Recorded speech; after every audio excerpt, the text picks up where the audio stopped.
right, hello, welcome to Adventures in Lollygagging, and we are back tonight. We are playing deltagreen, and probably for the final time, at least in this campaign. This is more than likely the finale.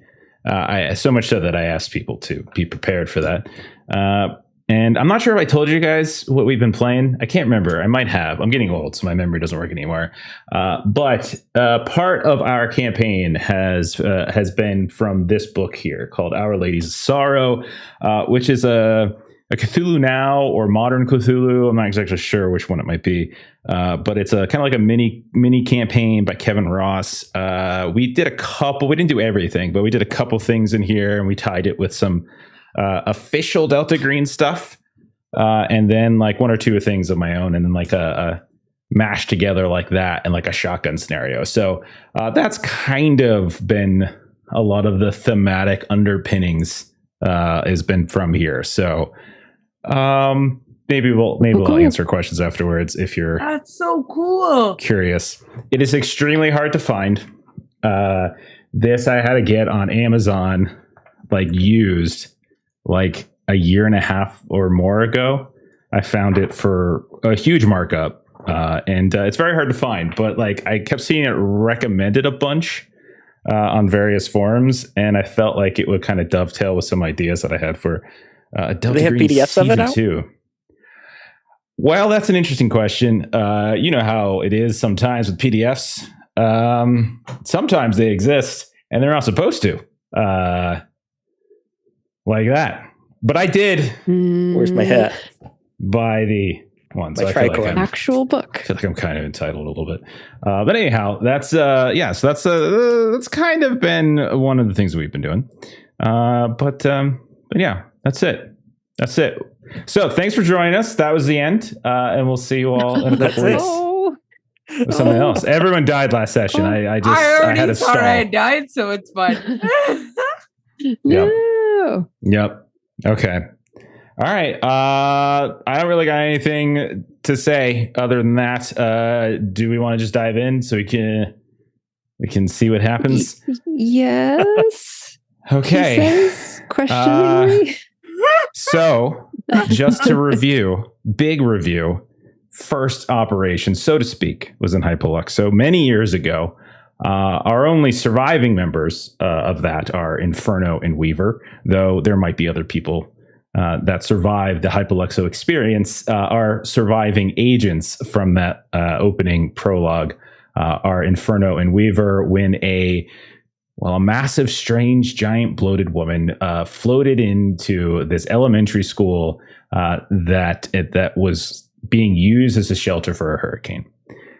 Next operation, a little while later, it was up in Brooklyn, where a couple kids had gone missing, and there was some weird stuff going down with a former mansion of suspected like occultists back in like the early 20th century, now being turned to like apartments. Weaver and Inferno were there for that. We met Price halfway through after Steven's previous character, Declan G.W. Ellis. What did he do? Oh, that's right. He unleashed a horrific flying demonic creature on New York City and got like probably a couple hundred, if not thousands of people killed.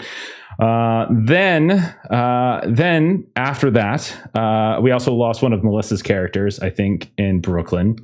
Then a little while later, we got called down to Wilmington, North Carolina, because all along you all had been recruited and you had been brought into the fold of deltagreen.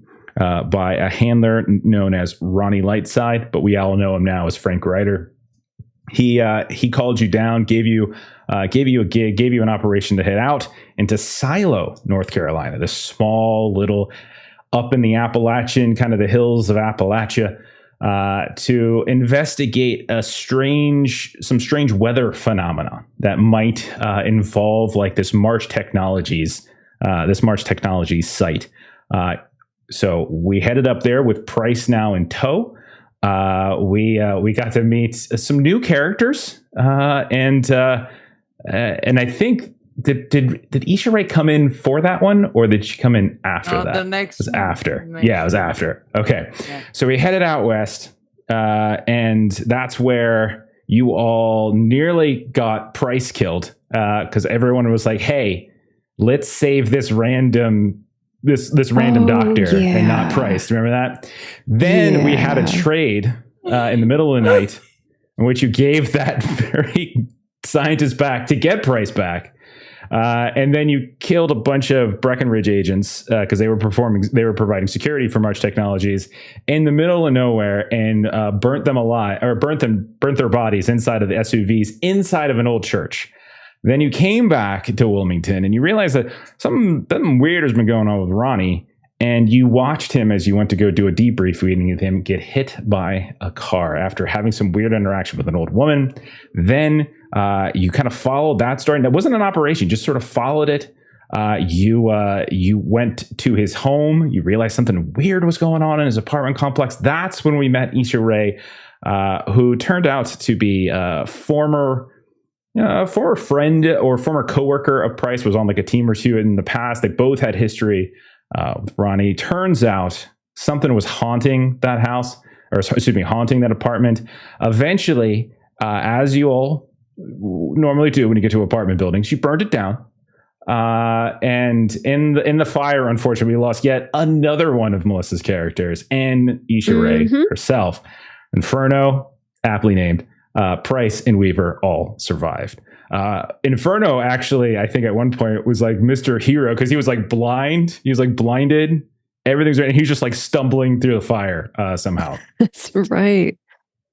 Then we eventually came out to Kingman, Arizona. And out in Kingman, Arizona, you all were activated for Operation Windblown. You were looking into this old majestic facility that was like showing up on new satellite photos for some reason. There's all this history and rumors about it. It didn't really make any sense. There were these missing hikers. So you all kind of got brought together. We meet Chopra. We meet Carr. You dig into it, realize there's this place called the Sighing Desert, all sorts of strange things going on there. You kind of sort of find some of the hikers, but eventually you find yourselves in this weird city, the City of Gloom, I'm calling it, because that's what the book says. And you meet a woman, maybe, sorta, and then one of the Breckenridge agents that was sort of with you shot that woman, and then that woman turned into, or something crawled out of that woman and tried to kill Price. You all escaped miraculously, and eventually, after some strangeness within Kingman, returned home, you think? Probably, sort of. Then we had a bit of a weird sequence where the time, who knows how much time passed, and you all were just suddenly in the car together. You pulled up alongside a church, some old mission-style church in the middle of the desert. You don't really remember getting into the car with everyone. You don't remember being activated. And you go inside and you realize it's not some old mission-style church. Instead, it's just massive, majestic, one might say, cathedral. And you saw all these different people in it that you recognize, people from your past operations who didn't survive, former agents, former handlers, all those sorts of things. Then at the pulpit, so to speak, there was a woman with green eyes who was kind of talking about mothers and the importance of motherhood. You all eventually started exploring. You found these catacombs beneath this church. And there, wandering around in the dark, you eventually came to a cackling old crone who was laughing at you all, but also answering questions in an entirely unhelpful way. And each time you seemed to ask a question, a little bit of you started to disappear until eventually you all winked out. Weaver was probably last standing because she had left and started wandering around looking for different things. And you all found yourselves waking up in various places. The phone rings. Each of you catches this phone call. And that's exactly, I'm going to say, where we kind of pick up as we sort of see this little like 5-way cut. All 5 of you picking up phones in various places. We don't hear the conversation because we've already heard the conversations. Each of you gets a phone call from a woman by the name of Dr. Dr. Katrina Hawley. Who is from the Seven Saints Hospital in Norfolk, Pennsylvania. And she's calling to inform you that your friend, Quentin Thomas, name none of you have ever heard, is in stable but critical condition in their hospital, and that they listed you as their emergency contact. And boy, he could really use a friend right now. So if you could come down to Norfolk, he doesn't have any surviving family, it would really, really help. And then a couple of you asked like a quick follow-up question or two, but that was the gist of the conversations for each. And so we're going to pick up as each of you are kind of in the process of hanging up those phones. We kind of pan around a bit. We see like Vin in his car. We see it's wintertime, gets the heater going a bit. We see Weaver in her Boston hotel room. Maybe there's like a television on in the background with some white noise. We see Inferno on a boat with his brother Tony and his ma. We see Carr in her FBI office in Vegas. And we see Chopra in her kitchen. And we're going to start with Chopra. Chopra, it's nighttime. It's very cold, but I'm sure you've got heat on. You know Liam is sleeping down the hall. When you set your phone down on maybe a kitchen counter, the lights flicker a little bit. News said brownouts were possible. You notice something. You notice just a few inches from where you set your phone down, there's this stack of papers that you don't recall seeing early in the day, before you went to bed, maybe. Very official looking papers, contracts. You can see like there's these, there's like a big thick envelope. It's got a logo on it. It's addressed to Liam Wilson. And it says, the addressee, Breckenridge Corporation. What do you do, Chopra? Pick up the papers and give them a closer read to see what the hell they are. You start going through them, and they are all sorts of essentially like new employee hire packets, like orientation, benefits review. It's giving like advice on where to find apartments and different places where that are with easy access to their campus, things like that.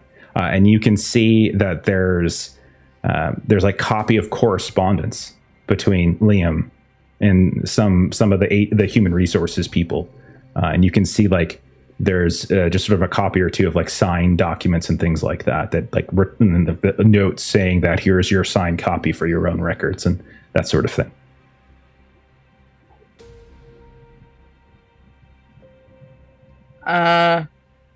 She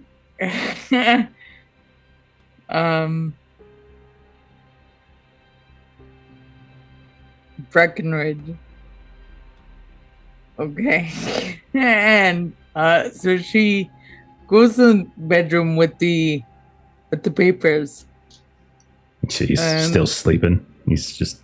Yeah, she sits on the bed next to him and wakes him with the intention of being gentle, but is probably rougher than he means to be. So he's like, what? What's wrong? What's up? What's wrong? What? You okay? What the hell is this? What's what? I can't see. It's dark. And he's like fumbling with the nightstand and eventually I'm gonna reach over and just turn on the the lamp button. Comes on. He does the kind of the classic. It's like, what's going on? Oh. And then as his eyes kind of come to, you can see his face kind of goes a little like kind of caught. Like you can see like the cat like eating the canary kind of look. He's like, oh, yeah, I was gonna talk about this with you. We don't gotta do this now. We wanna. No, I think we do. Yeah. So yeah, I got a new job. It's a really good offer. Better pay, better benefits, upward mobility, creativity, freedom, all that sort of thing. Well,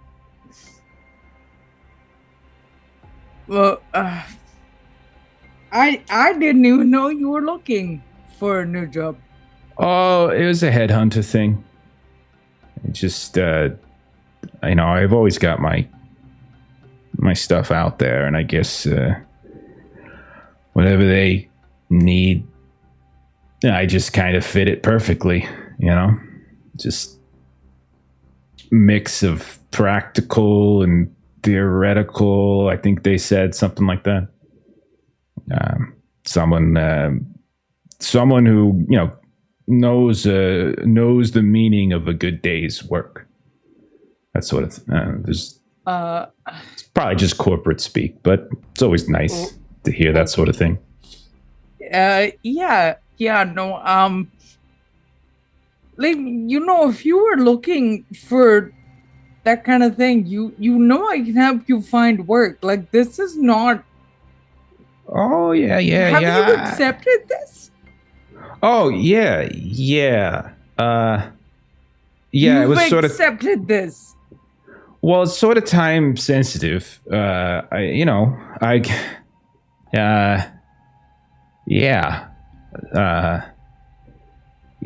was going to talk to you about it this weekend. Okay. Here's the thing. I just got up to get some water. I got an email from work, so I have to leave like first thing in the morning. Yeah. Well. You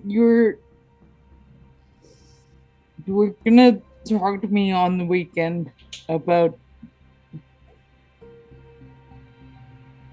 And she looks at the paper again. It's like, I don't start until after New Year's, technically. We could still do the holidays if you want. Wait, what do you mean we can still, what? She looks at it again.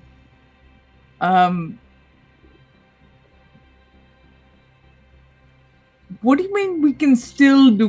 We've Liam, are you planning on just like leaving and not like telling me? No. I told you we were going to talk about it. Listen, we've always said that this was sort of a, like this, like it's.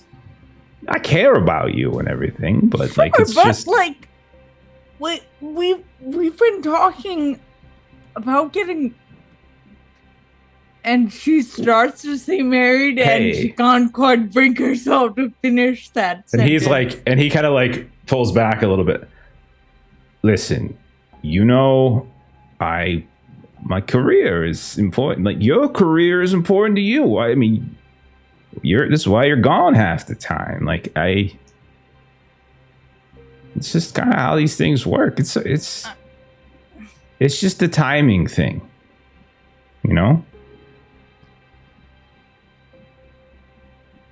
So, and she looks at it again. She has a sinking feeling that it's not local. So you look at the address, it says Washington.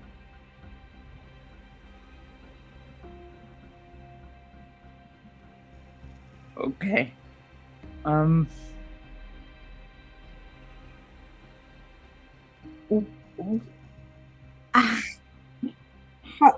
do you envision this is going to go exactly? Well, I figure we talk about it like adults this weekend, and you go your way, I go mine. I mean, we keep in touch. I got, there's just no reason for animosity here. Oh, yeah, no. I think there's... What are you even doing with them? Some of that's proprietary. I'm not supposed to... Oh, yeah, no, believe me, I fucking know about proprietary work. What are you fucking doing with them, Liam? I had to sign a non-disclosure, which means non-disclosure. It's not like you tell me everything you do. You got an email for work, do you? Okay, yeah, you go into your work. Last time you got an email for work, I called work. They said they didn't know anything about it. So this why don't we be a little careful here when we start pointing fingers?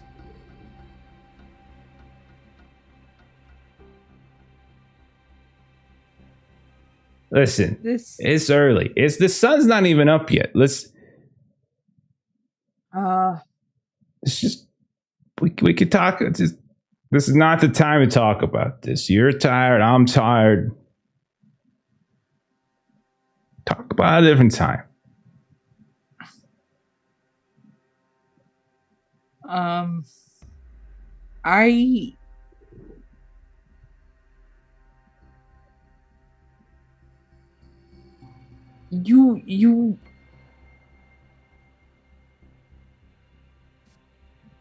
You know that I cannot move.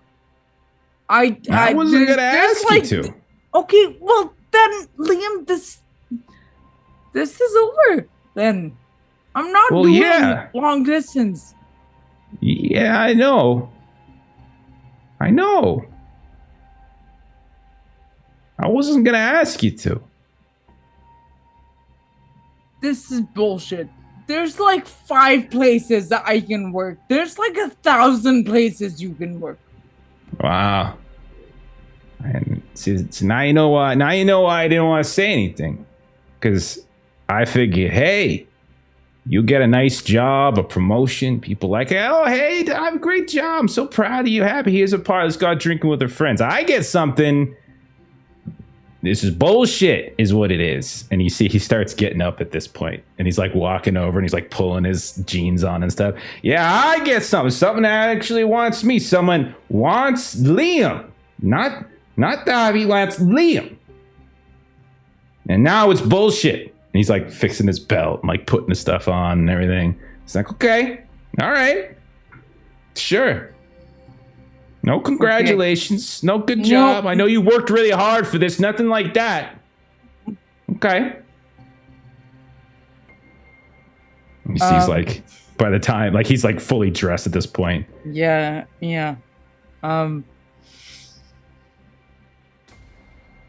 So she's kind of just glaring at him like I don't think she. Like there's nothing kind in her face at this moment. He like looks at you. Fucking livid. He just looks at you, shakes his head. Hypocrite, and then he like leaves. Yeah, fuck off. The door slams. He caught probably half of that. We fade. We open up. Oh, gosh. We're on a boat. We see Inferno hanging up his phone. Your brother kind of walks up to you. He's like, Luca, bro, don't let Ma see you on that. She's, But the Marco, you trust me, right? What? What'd you just say? You trust me, right? Yeah, I trust you. Listen, I don't know if Ma trusts you anymore, but I gotta go back home. It's an emergency. Well, what are you talking about? You can't leave, man. This is you can't ditch Mom like this. What are you talking about? I know she has her birthday party tonight. Just tell her I love her. It ain't her birthday party, man. She sold the restaurant. It's retirement. What's wrong with you? Where the hell's your brain? Her birthday was 3 months ago. Where you been? How long has it been? No, listen. I'll be there at the party. You'll be there? You are here. What are you talking about? You're here right now. You're talking about leaving. Can you tell her for me? I don't think I could face her. I gotta cover for you again. I've been covering for you our whole adult lives. What the hell's wrong with you? No, I'll tell her. And I'll go find Mom. So yeah, you find her, and you can see like she looks, hair's a little frazzled. She's got like a bun on, you know. She's got like some like floral skirt and like a full body like bathing suit. Like she's got big old glasses on and like a smudge of like white suntan, you know, or sunscreen. And she just like turns around to her and she's got like some like big old flowery drink in her hand. And he said, "Look, darling, what the? Yeah, here, take this, take it. What were you yelling about? Why are you two yelling?" Mama Maria, you know I love you, right? Yeah, of course you love me. I don't like it when you start sentences like that, though. Why are you starting sentences like that? No, I'm just telling you how much I love seeing you. I'll be at the party tonight. You be at the party? Of course you're gonna be at the party tonight. What are you talking about? Yeah, I'm just feeling a little seasick on the boat. You know I am around water. What are you talking? What are you? We're attached to a pier. We haven't even gone on the ocean. What's the matter with you? And she like points, and you can see just people walking past you on the dock. What's the matter with you? No, I'm just a bit nervous on water. You know how it is. And as like we pan and we turn and we look out, we realize like this isn't some like beautiful Italian Mediterranean. It's just a Jersey pier. Like it's like it's not that far from like, you know, Atlantic City kind of area. It's just a Jersey pier. It's like the Jersey Shore kind of thing. You see people walking by with their kind of orange tans on, but everyone's like bundled up because it's freezing. It's wintertime. But you and your mom and your brother, you're still here. And she's like, "What are you talking? Where you going? You're going now? What do you thought we were doing the pina colada thing?" Yeah, I'll be back for it. You'll see me in a sec. Where you going? Where you going? Where you going? Just going to get changed real What's quick. more important than your mama? Nothing, of course. Well, then you sit your behind down and drink a little pina colada. Come on, we're celebrating. Yeah, hand me one. Restaurant sold. Sold the restaurant. Yeah, we sold the restaurant. What's the matter with you? We sold it a no one week has been ago. Run that for decades. Luca, darling, like, you haven't been around much here. You haven't been around much here. Yeah. Do you know how much debt we're in? No, the restaurant as well. We're in debt. No, sweetie. No. It's not well. The only way we can pay down is by selling it off.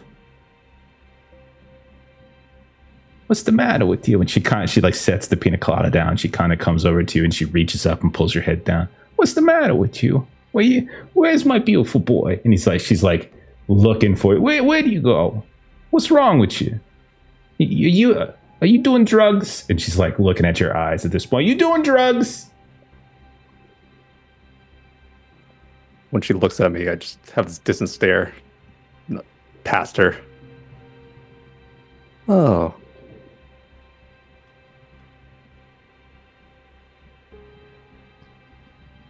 She just like shakes her head. Fine. You gotta go, you go. Tony, he's leaving.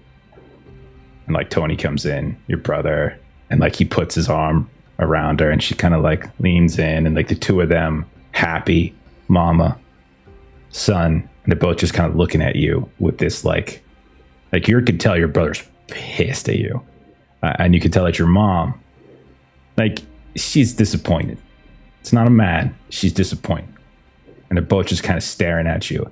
And like, you can tell, like, he's got like exercise pants on. He's got tank top. It's cold out, right? Like, you start to look around, like you're on this, like, it's kind of a crummy little boat.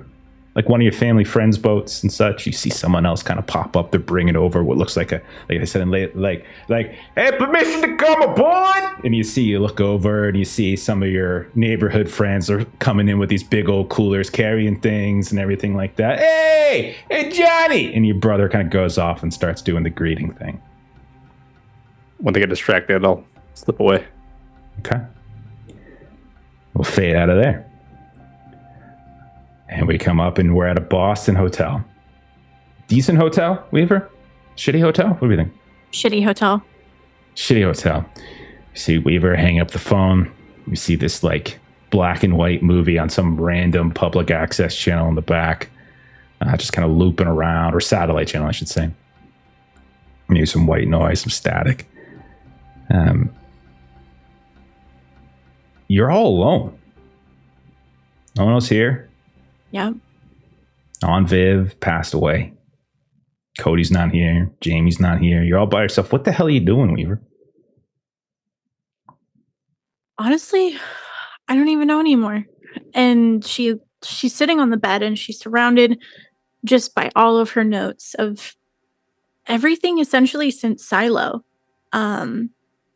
All of it's kind of focused towards Frank Ryder, and she's just desperately been trying to find the connection, and like the answer has to be in here. And she kind of gets lost again in her notes before an alarm on her phone, reminds her again, I've been activated, I need to go. So she starts to shove all of her stuff in her bag. She's packing up again to go to check out from this hotel to just fly. And she shoots a text to Cody, letting him know that she's, on the move again and that she'll check in later. And she attempts to call her best friend, Millie. Okay. Have we met Millie before? We've seen her or talked to her before? Okay. No. And she's really been neglecting Millie. Kind of ever since her activation with deltagreen. She briefly stops by when she's got emotional turmoil with Cody, and she unloads her drama on her, and then she leaves again. And then she comes back, and the stuff with Aunt Viv happened, and she unloaded all of her drama on her, and she left again. And now Millie thinks that she's using again.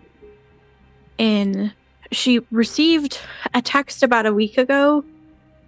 It's just saying, I'm done. I can't do this anymore. But Lisa's been in a bit of denial. And so she keeps attempting to call her and message her. And she's finding that she's blocked on all socials.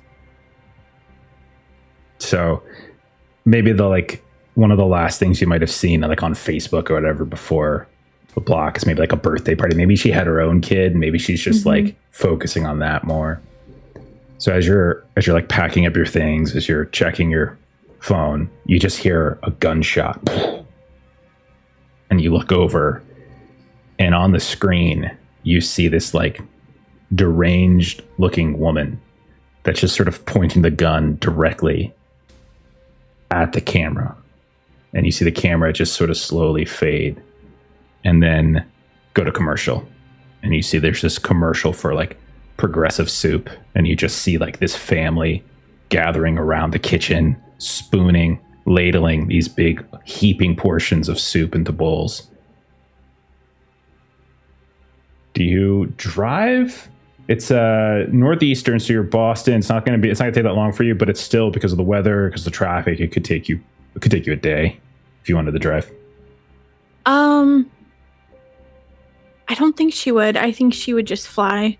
Okay. So we'll say you head off. Try to find the best and the quickest and the most available flight, and make sure that the airports aren't too snowed in. Okay. Fade out of there as we see Weaver get into her car and pull out from her hotel. We come up and we see Carr. We're in Vegas, but not the fun part. We're in the FBI field offices. We are in like not so much an office, but like maybe a conference area. I think it was with like there was a couch along the side. You had all these like Post-it notes and whiteboard stuff, and you have like this display of evidence. It's nighttime for you as well. It's nighttime for everybody, but it's probably closer to midnight for you. And you're the only one here, as far as you know. There might be someone else lingering around, but it's not like you're the only one. You're the only one in the conference room. There might be somebody out in the bullpen or whatever. What does Carr do? Carr is kind of calculating when she'd be able to get a flight, kind of how close she is with the work, because she's always kind of slacking with kind of her work thing. So she's kind of seeing like, okay, she's on a deadline. And so she's trying to push through. She's working up this profile.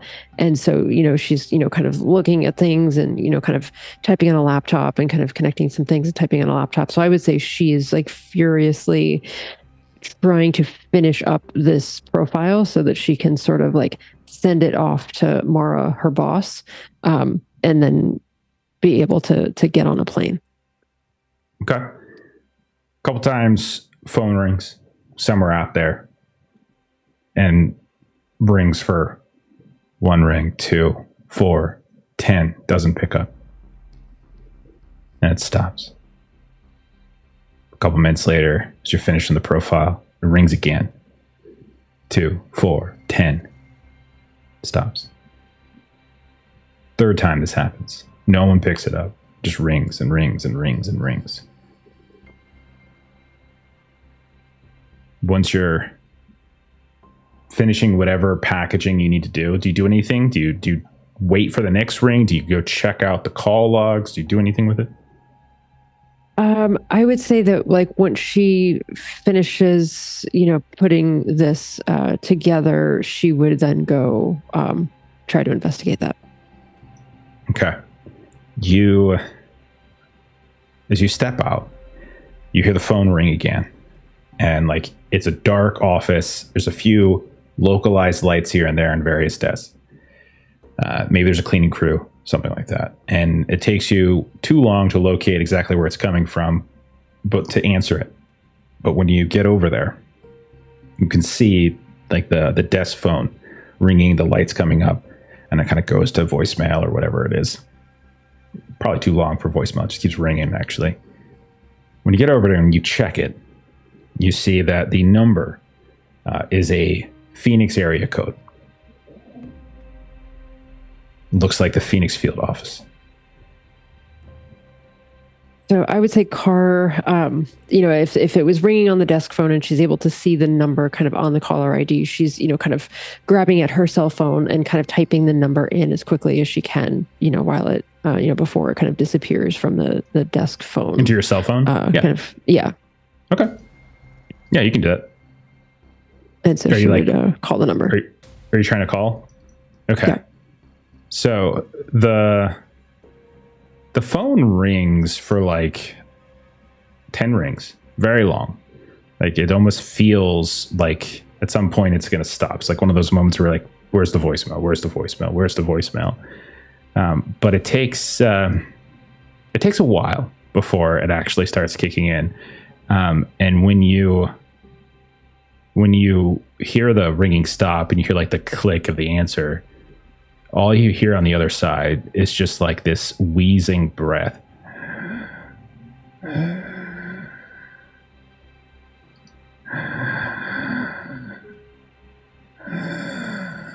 And then you're listening, you don't hear anyone say anything, and then almost really, really loud, you hear the sounds of like a group of dogs just suddenly bark. And then as the barking fades, you hear like just like a chuckling. And then the phone clicks.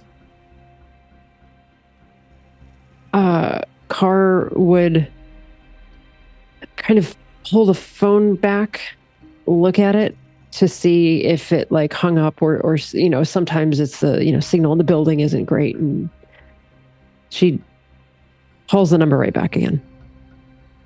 And as you do, you get like a voicemail for the main phone line for the Phoenix field office of the FBI. And right now it just goes to sort of a voice service. She's going to hang up. Maybe she had like moved in the office a little bit and she like goes right back to where she was. Okay. Tries calling again. The same thing happens. And if you do that like 5, 10, 20 more times, it continues to go to that Phoenix Field and office. she remembers kind of that happening from before. So I think she would have just tried it like the one other time and then just kind of hangs the cell phone up in frustration a bit at that. And I would say that she kind of takes sort of everything that she's got. I would imagine a lot of what she was putting together is probably like an electronic thing that she's kind of sending to Mara. But I would say that she probably does sort of like a Post-it note on Mara's door, just to say, sent you what you need, be off for a few, and kind of leaves that Post-it note on Mara's door. As you walk away, the camera just lingers on the door for a bit. We see like Carr like disappears. We hear the sounds of like maybe an elevator or something click as she goes on it, and that Post-it note just falls off the door. We fade out of that, and we pick up on Vin. Vin, you're in your car. What kind of car does Vin drive? I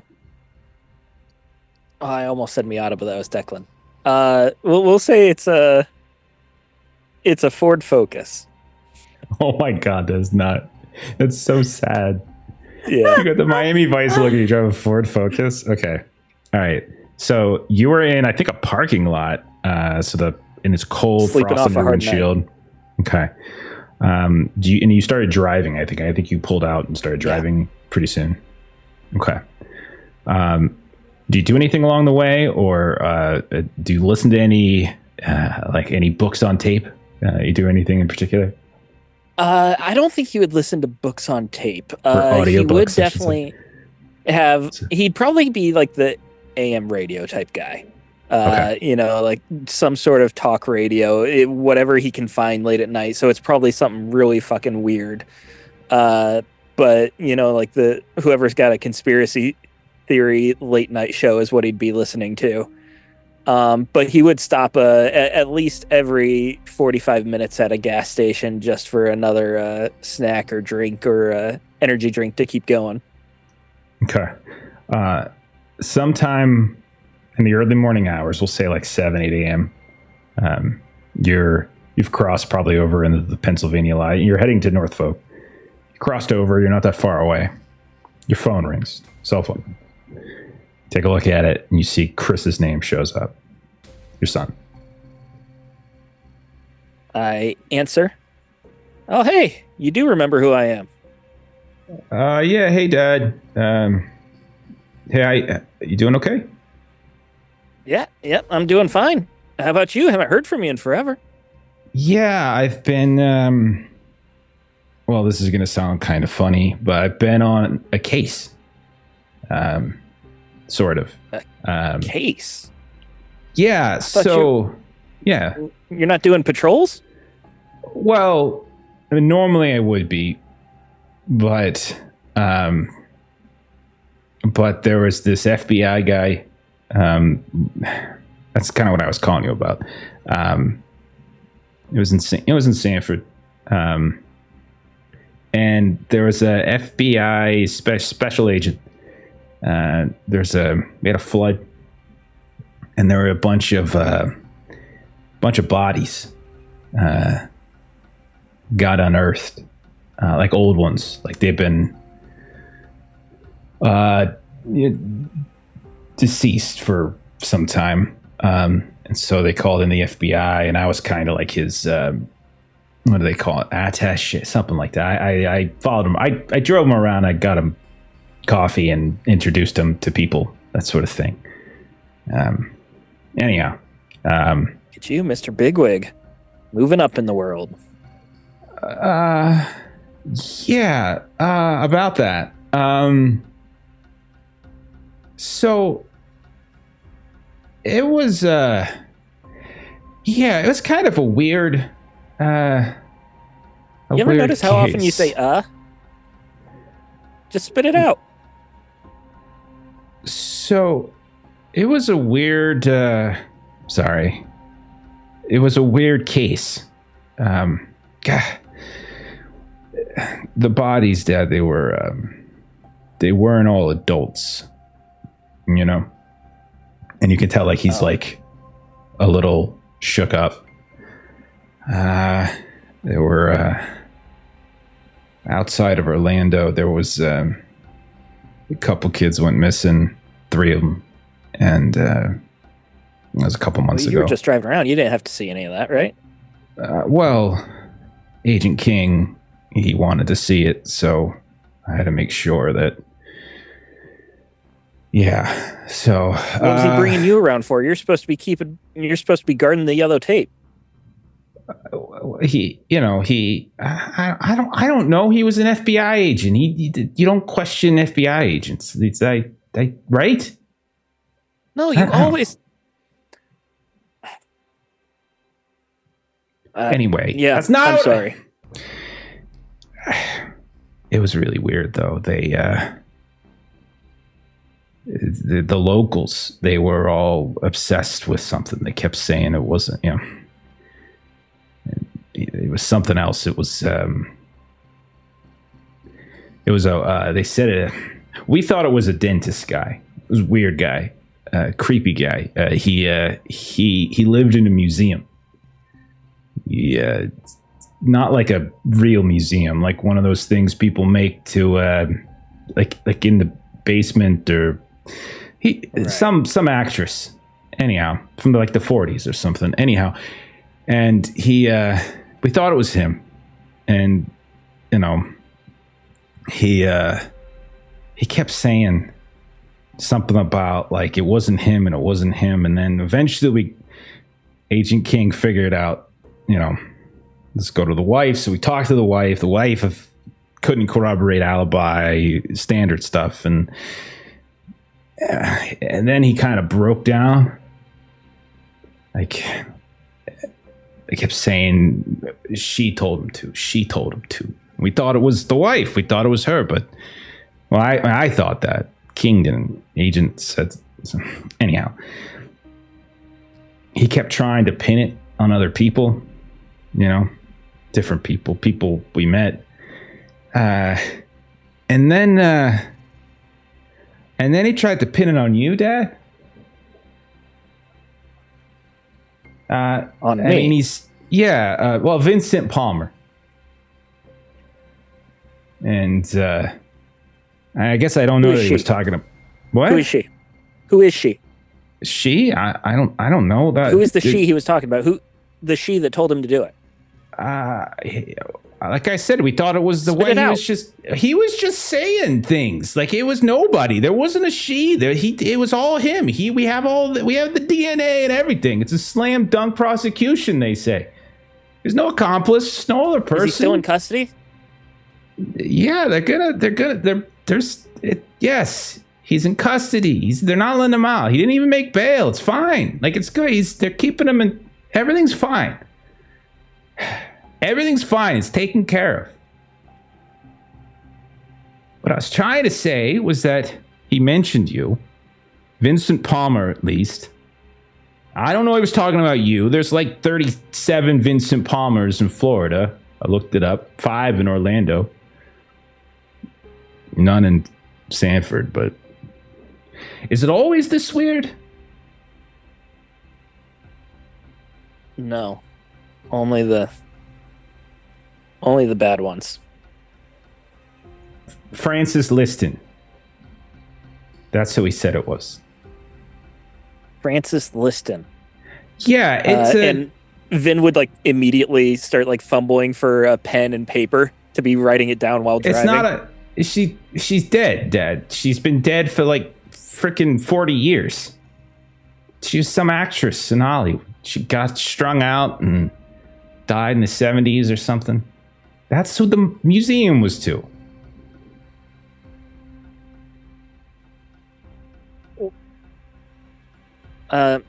Chris, I need you to do me a favor. I need you to get the case files and I need you to make copies and send it to me.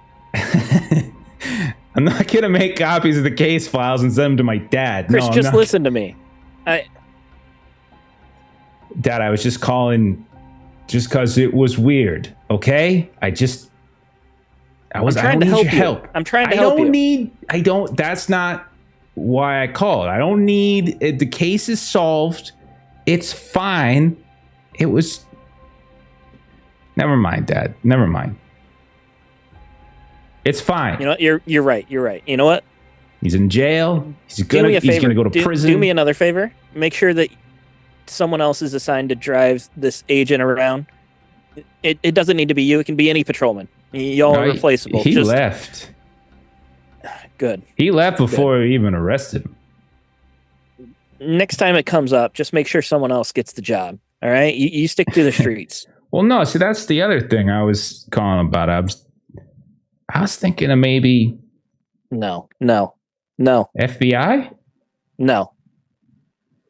You don't want to do that. That's a bad idea. I don't know. I do. I know. I know a lot of FBI. I know all the 3 letters. You don't want to be any of them.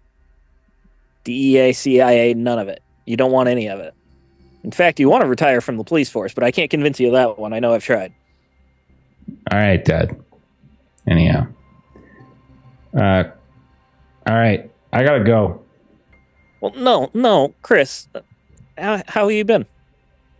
Other than that. I've been fine, Dad. Thanks. Everything good?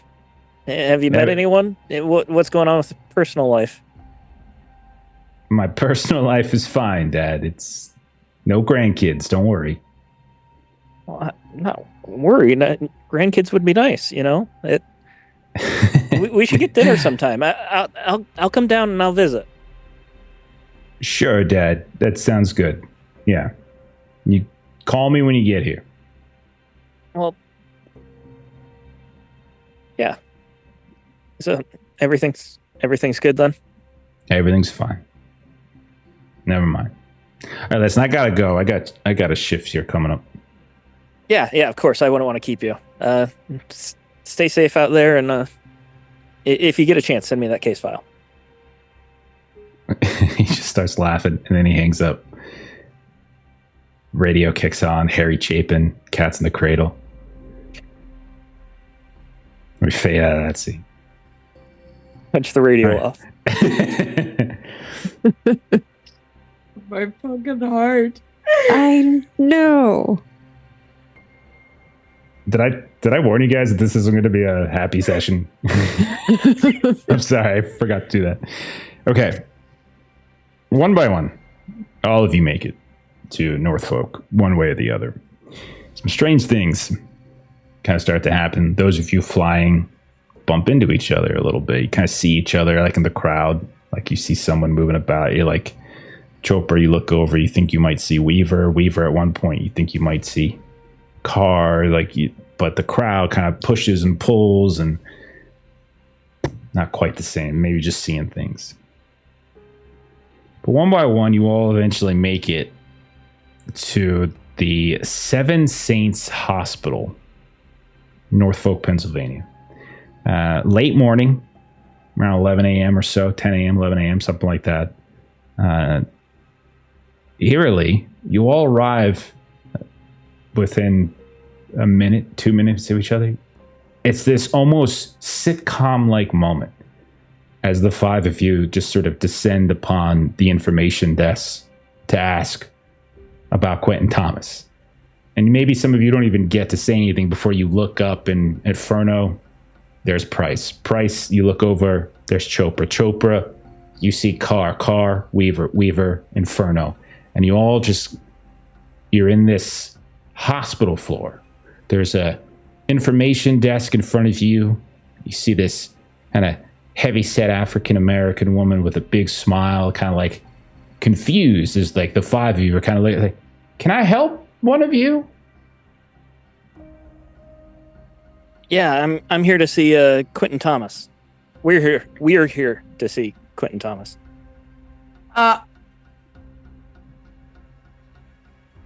Listed as his emergency contact. Got a one call second. From Dr. Holly. You see her, she's like... Chopra's obviously very confused, but it's a is weird following moment. Price's lead.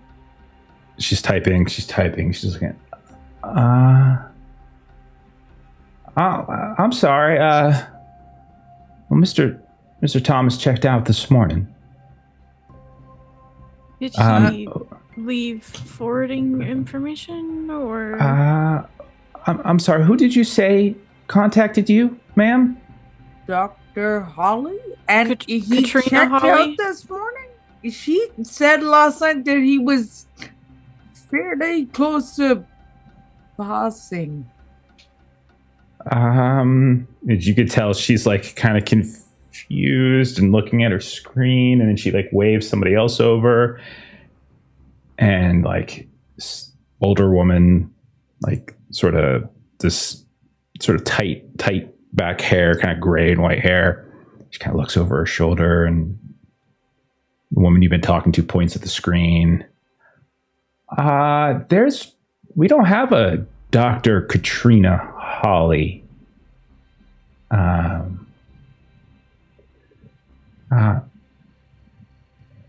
But Carr you will did have a Quentin Thomas as a patient? Yes. It checked out this morning. Can you get Dr. Miller, please?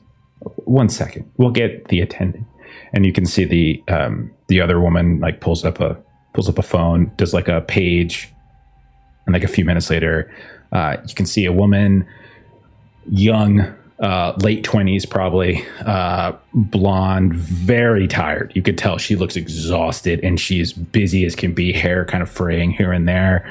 And she looks up at you all. Why? I got paged. Can I help? And she's like kind of looking around at this point.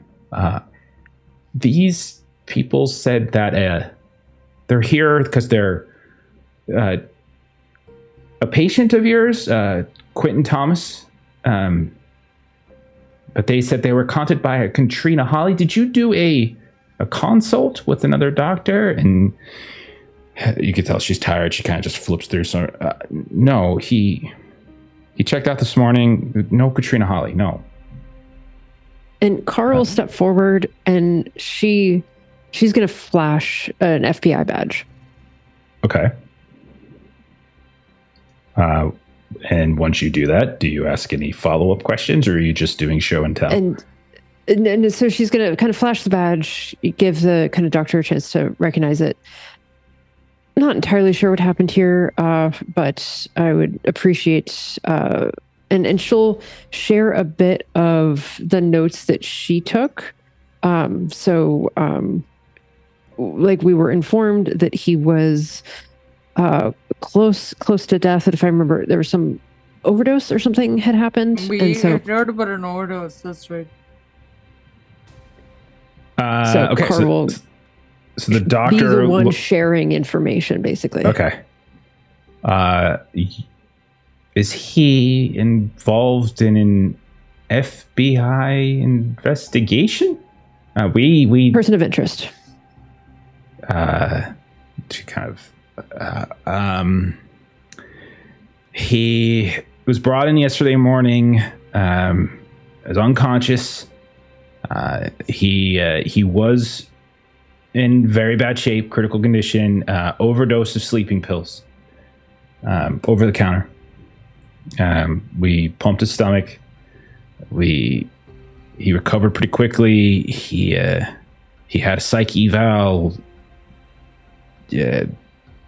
We suggested he stay. He insisted on leaving. That's all I have. He's local. Yes. And she looks over, and the woman you initially talked to behind the desk is like nodding. And she's like, FBI, huh? He didn't seem like, huh. And then the doctor is like, can I go? I have patients. Do you have contact information for him? Yep. She's going to get it for you. And she like points to the. Okay. So at this point, she turns around, and yeah, she the initial woman you spoke to, she kind of looks up at you and she just said, FBI. Like, is he like a bad man? No, not necessarily. Yeah, innocent until proven We guilty, of aren't course, and all of entitled these to say. things. And she can see like her head kind of like rears back, like, oh, and like she's got a little grin at this point, and she just sort of like writes down a little note, hands it over to you, and gives you an address. And it is local. It's about 20 to 30 minutes normally from the hospital. The snow ice might make it a little longer, but it's local. I would grab a piece of scrap paper and a pen also and scribble my number on it. We aren't allowed to say why we want him, but at the same time, if you see him around, give us a call immediately and slide the paper over. Don't you all usually have like cards or something? I just gave out my last one. Here, and Carr will just sort of shoot the woman a look, and she'll pull out. She has like fake FBI cards. Obviously, she knows what real FBI cards look like because she has those too. But this would be a fake FBI card that she will hand over, and she'll shoot the woman a look as if like he does this all the time. And of course, he handed out his last card, and then she hands over her fake card. And so she takes it and looks at it and seems to nod, like looks legit to her forgery eyes. You know, she's assessing it super fast, and she's like, "Yeah, okay." I'm sorry, we barged in here. What was your name? Me? Oh, I'm Yes, Miss ma'am. Helen. And Agent Olivia Michaels. Nice to meet you. Oh, well, nice to meet you too, Agent Michaels. If there's something else we can do, just let us know. Thank you very much. Okay. Guys, step away. Maybe find a spot. What are you saying to one another? What are you doing? What the fuck? You guys got the same call? Yeah, I was just going to ask that. Pure so. One more mission together, right? One more case. You're gonna say Inferno? G-cell back together.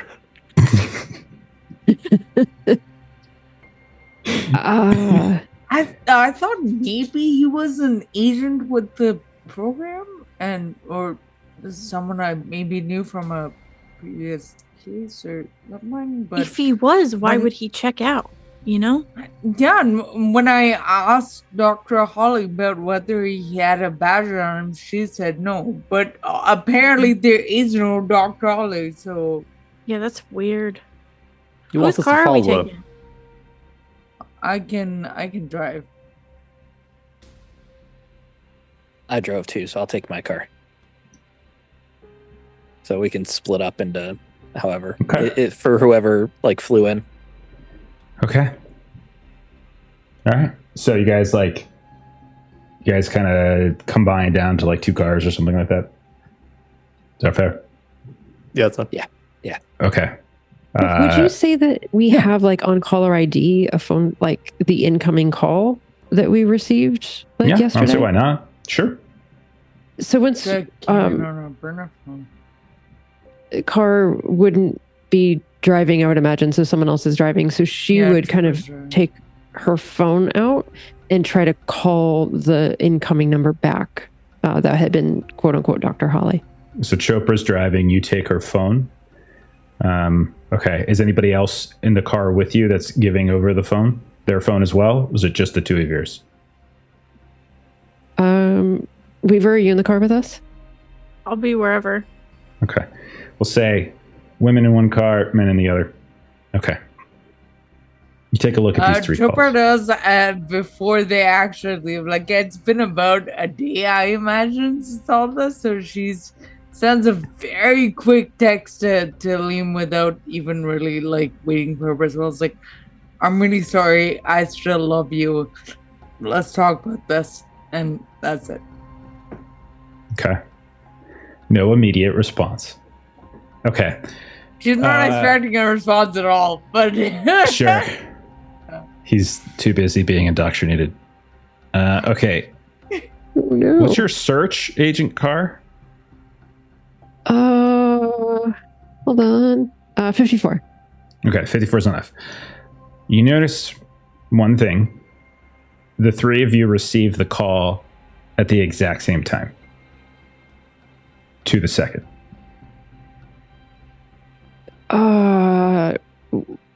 Wait.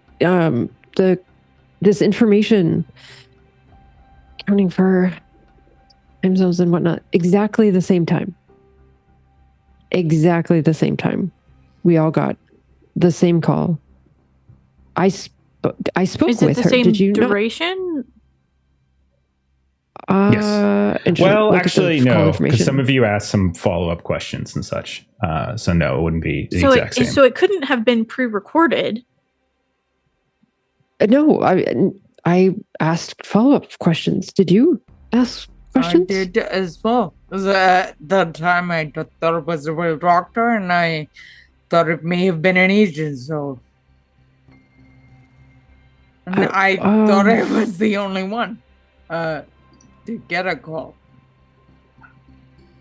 And Carl see and if yeah, she can... she's driving entirely too fast and just You're like, just like pissing everybody off on the road, I imagine. Well, it's icy, so It is probably icy, so- it's probably moving. People are moving fairly slow. I would guess like she's very pissed off. Furious. behind you in the other car in the Ford Focus, we got Price and Inferno. You two doing anything? Saying anything? Yeah. So the Focus is a mess. So Inferno, when you get in the passenger seat, like there's just a sea of like energy drink cans that just like they pour out when you open the door, and then you have to kick like space to be able to even get in. And I just like throw a couple more off the seat onto the floor. Sorry about that. Come on, get in. I don't notice a problem with it. It's like, sure, like these legs. And we're both very low on sand. I'm not nearly as bad as Inferno, but I'm still not doing good. And I would pop open the glove box and just let it drop. And you'd see that there's a baggie with a white powder. And I'd just say, help yourself. I don't do drugs. I've seen you. It's for the mission. All right. Well, you want to miss out? That's fine. But I prefer operating at peak efficiency. No worries. How you been? Your family doing okay? How's your brother doing? And Price has never asked about family whatsoever the entire time you've been together. Didn't you punch him in the face once? Yeah. He punched it. Why don't you ask him yourself? He doing okay? That heal up fine? He's fine, yeah. All right. Sorry, just trying to be friendly. Which, again, Price has never tried to do. Sure. So, as you guys are following, you see Chopra's just like driving like a lunatic, and you're just trying to keep up and keep up. You see her like, you guys are going through this sort of somewhat residential neighborhood, lots of stop signs, things like that. You see Chopra just like cross out into the intersection, and then wham! As this giant like SUV T-bones their car, Weaver, Chopra. You don't even see it coming. It's just, we see this like slow motion effect of like the three of you. Carr, you're looking down at the phones, maybe showing them to Weaver. Chopra, you're doing your best to look over and see it, and then you just feel from the passenger side and from whoever's sitting in the back feels it as well, as the car just lifts up and then gets kind of carried across until finally you come to a stop. Fortunately, it's a neighborhood, so you're not driving extraordinarily fast. However, I need Chopra to give me a driving test to see if you can lessen some of the damage that the three of you are going to take. I also want to point out this is the second time that Maitre has gotten into a car accident in this campaign. With me in character. the car. Different character this I was time. gonna say. Bad habit. Bad habit. So may I please take an audience first? Yes, of course, please. Got it. They don't roll over to the next game, so use them. All right. Sorry, my mouse is being stupid. No worries. That is 35. 35 under Okay. 70. You all will take half Yay. damage then. Okay. Normally you would have taken 6. In this case, you all take 3 points of damage instead. Eventually, like the car slides, kind of bumps into a curb and maybe a low brick wall above which shrubberies are kind of not growing currently, obviously, because it's wintertime, but they're sticking up out of, and you come to a stop. You hear the sounds of a horn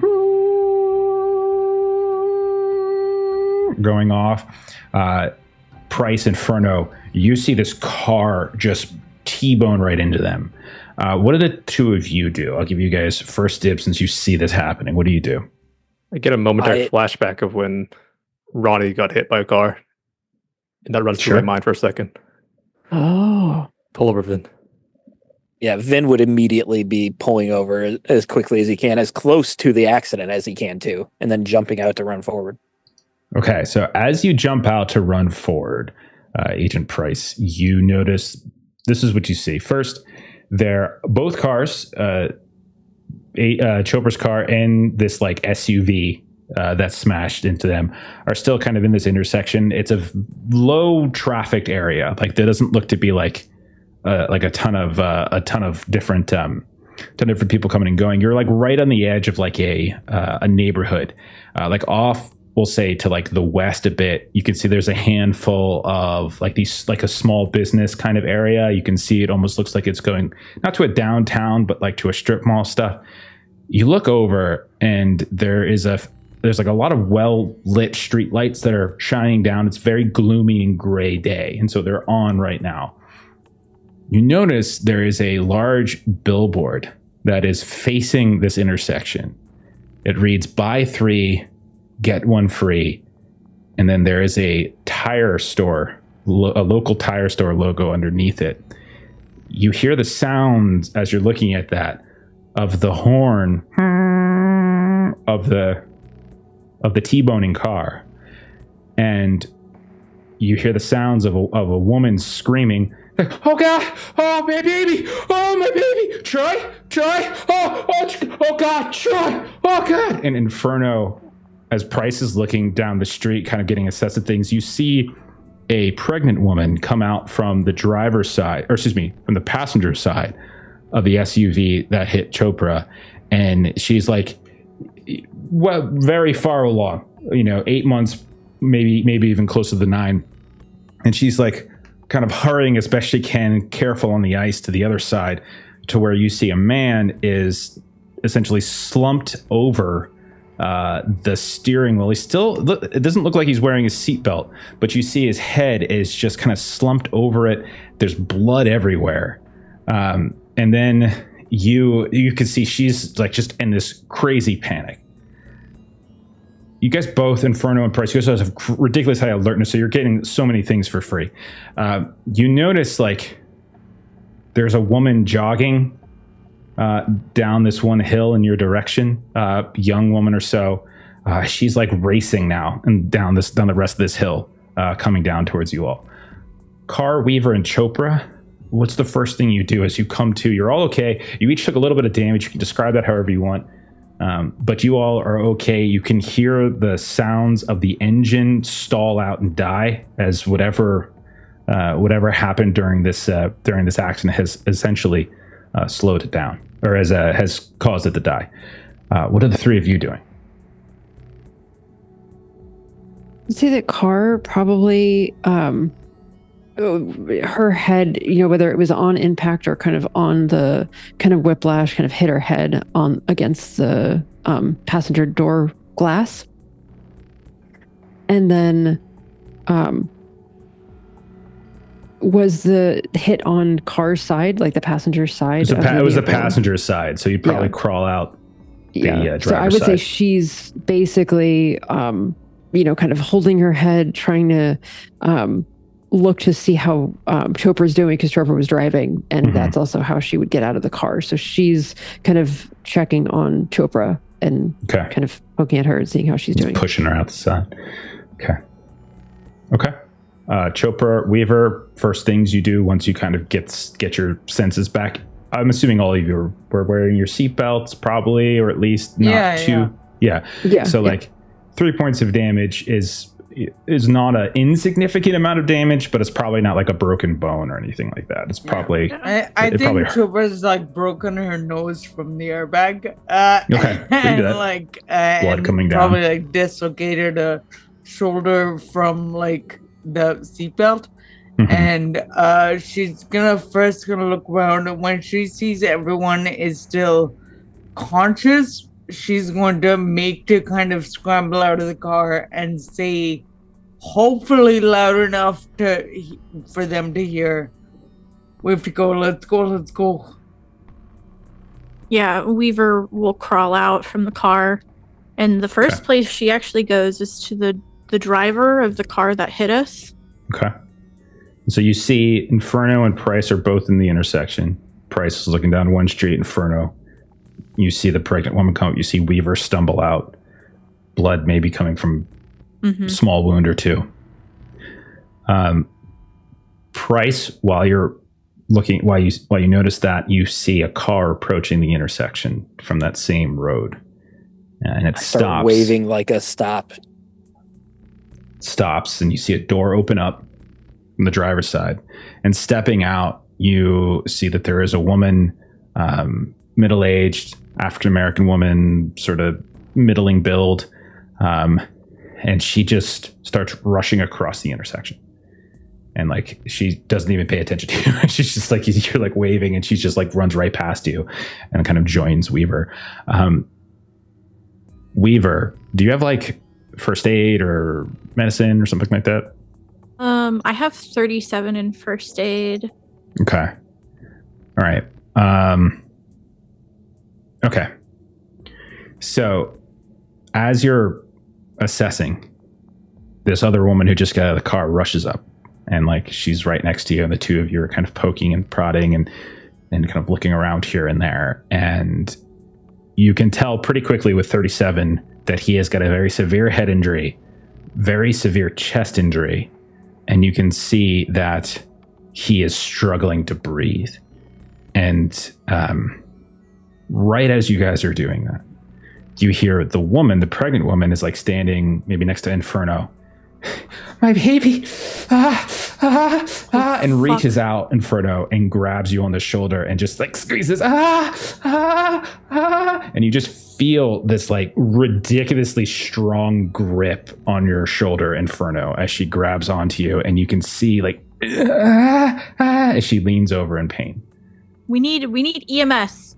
Someone call EMS. And like, Weaver is working with this woman to like try and keep pressure on his bleeding wounds. You see this, the jogger just comes down, and she's like, I got it. And she's like, yeah, there's an accident. And she like kind of calls out the intersection. And there's a woman, she's pregnant.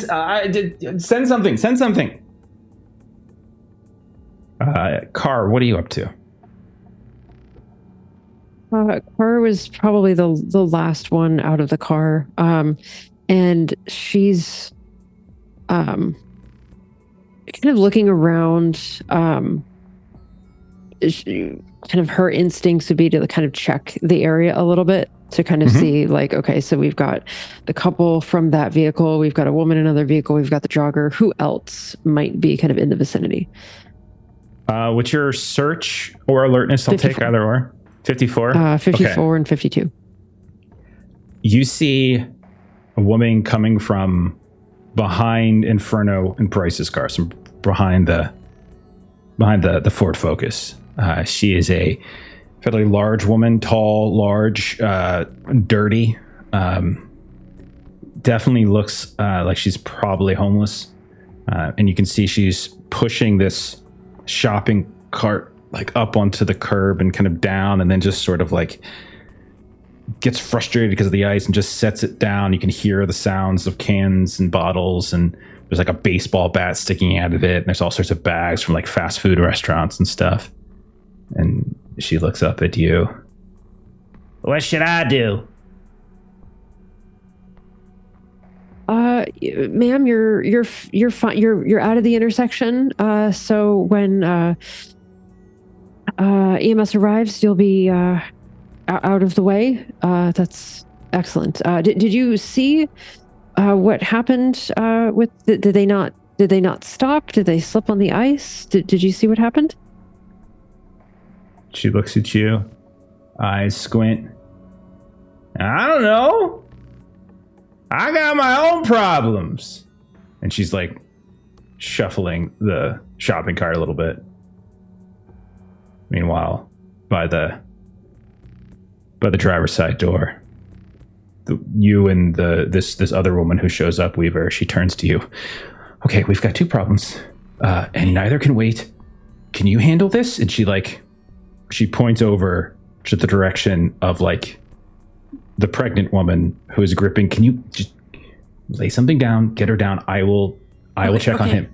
And you notice with your search that she's got scrubs on underneath what looks to be like a heavy overcoat. You're not that far from the hospital. Okay. Yeah. And she like goes to the back trunk and she like rips out her bag and she's got some like blanket or something that she throws on the ground and she's like, she folds up so it's not like a thin layer. Okay, let's sit you down, ma'am. Can you breathe with me? Is he okay? Is he okay? Is he okay? She's checking on him. Down. She's checking on him. I'm worried about you, honey. Okay. Inferno, are you helping or are you? Yeah, I'm here. And when he gets her to calm down, maybe ask if she saw what happened. And she's just like, the hill was just icy and he couldn't stop.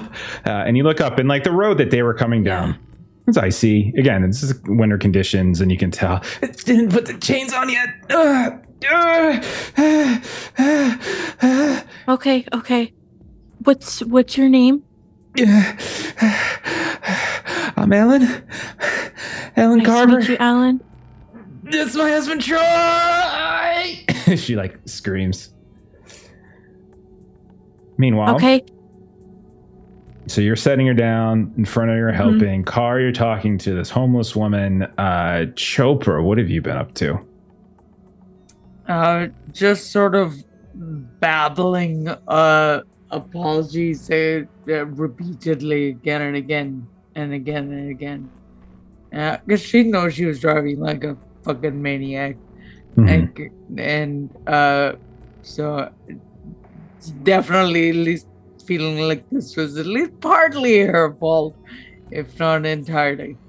So she's just kind of babbling apologies and she kind of crawls over to the woman and she's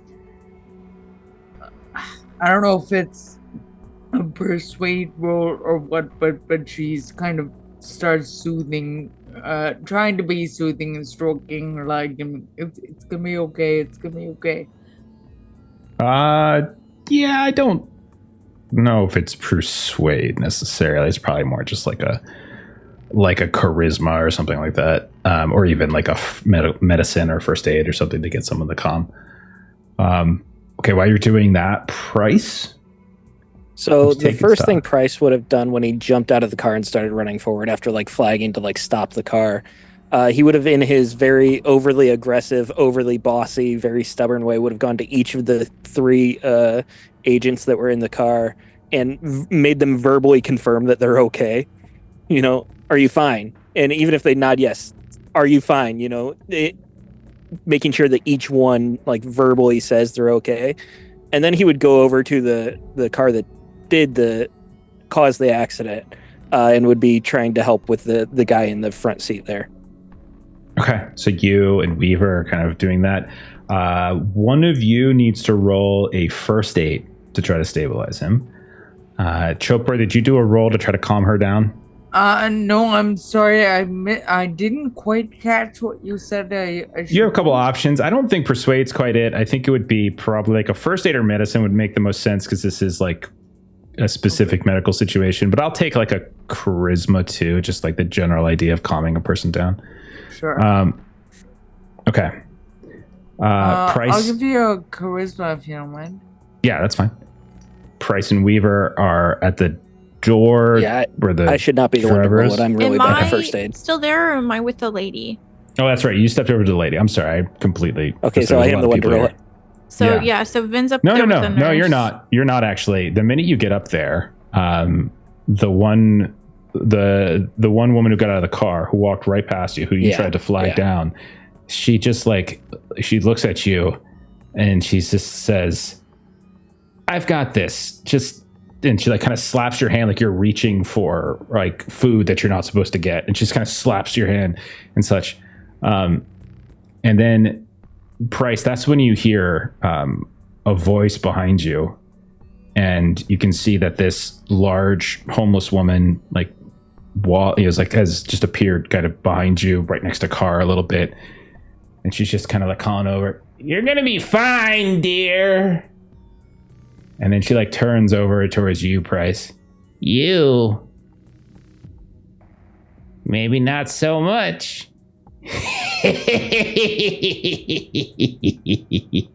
And then just turns back to the rest of the chaos kind of unfolding here in the middle of this intersection.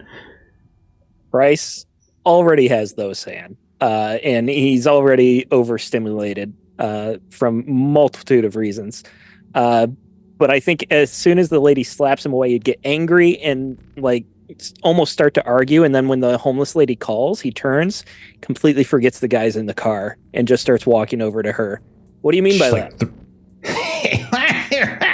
And Carr, you're right next to her, because I put you next to this woman too. So you're here as well. What? No, it's not my problem. Your problem. A big problem. Lots of them. And she's making these big, crazy waving gestures with her arms. And she's got, looks like newspaper bunched up inside some of the sleeves here and there. What do I know? I'm just crazy. Can Carr roll like a human to get a sense of does she seem intoxicated? Does she seem like she might have a mental health issue? Sure. Okay. Yeah, sure. Roll a human. That's fine. Or you can just tell me what your human is. I should have done that. My human is 80. 80 is she's a little off. Mental health issue, you'd probably have to do a full on assessment, but she definitely she doesn't have the odor of booze on her breath, but she seems a little on the odd side. But as she starts laughing and as you're looking at her, Carr, your ears suddenly perk up a little bit as you hear coming from somewhere the sounds of dogs barking. You wasted too much time. You're just wasting time.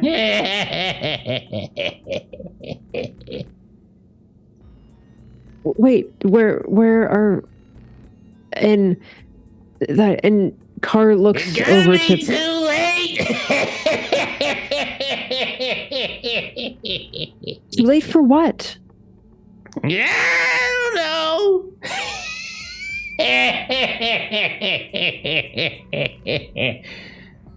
And that's when you hear a second bit of laughter. And you look over and you see the jogging woman who's got the phone out, and she's like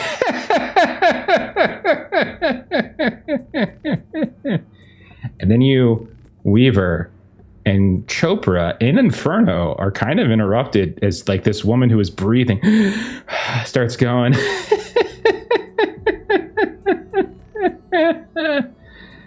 And then the nurse woman right next to you, Price, she's tending to him, tending to this driver, tending to Troy. And she's just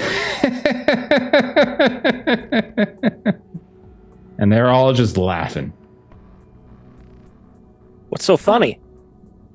I got a phone call when I was at work last night, and it was a woman laughing and dogs barking in the background.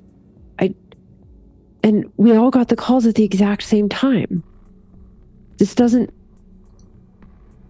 this even happening? Do we just go? Do we just go to the address? Children of the night. She's coming. and they're all just laughing. Oh, this is fucking weird. Do we just we just go, right? We just go? We can't just leave her. She's either having a kid or losing a kid. And you look down, there is a baby. There is afterbirth. There's this display of the beauty of life there, splayed out on the back of someone's jacket in the middle of the road. And like you see this giant troll of this homeless woman swoop down, pick the kid up. LeVar! LeVar! And just kind of like sweeps it around, like doing almost like Superman gestures until like the nurse wanders over, like pulls it down and just kind of starts wrapping it up. And they're all laughing while this is happening. Meanwhile, the dogs are barking, oh my God. and barking, barking. We can all hear the dogs now, right? Absolutely, you can. The maiden, the mother, the crone, the maiden, the mother, the crone. And like Weaver's freaking out as she grabs her shit out of the car and she goes and she throws it in the back seat of Price's. We gotta go. We gotta go. You just hear Get her in your laughing. fucking car, Price. I would still be at the driver's the seat baby there. is born. Chopper's like, all right. Price, everything you see, he is a genuinely hurt man. Yeah, I wouldn't be able to turn away that quickly, especially with the nurse leaving him. I would turn and I'd try to just administer help as best I can. What you got? Give me that roll. I got a 10, so I'll take 2 player boosts Okay. and see how I do there. Roll I could get a well. 30. Okay. It's a 99. Okay. Oh no. My first roll of the last session. You do. Oh. You're doing the best you can. And you just start hearing this woman start, as she's kind of like wobbling away, as like the jogging lady, like, or the nurse kind of swipes the baby. They're all kind of chuckling here and there.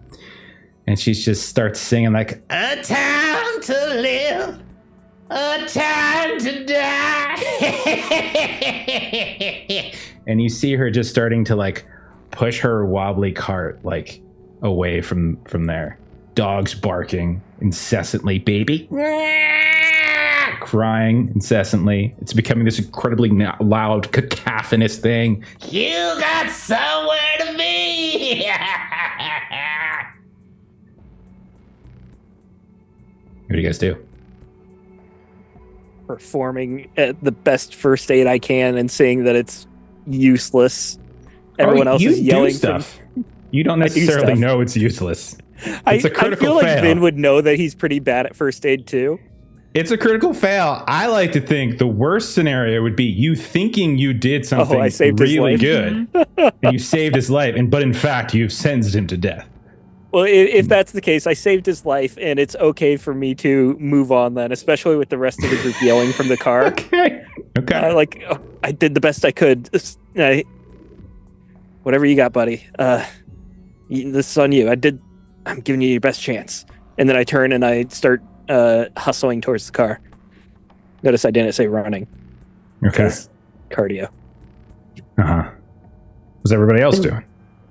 We're probably moving all of Price's shit from the back seat to the trunk so that we can all fit in Price's Focus. It's a Ford Focus. I feel like the 5 of you are going to struggle. We're just kicking that shit down. Yeah.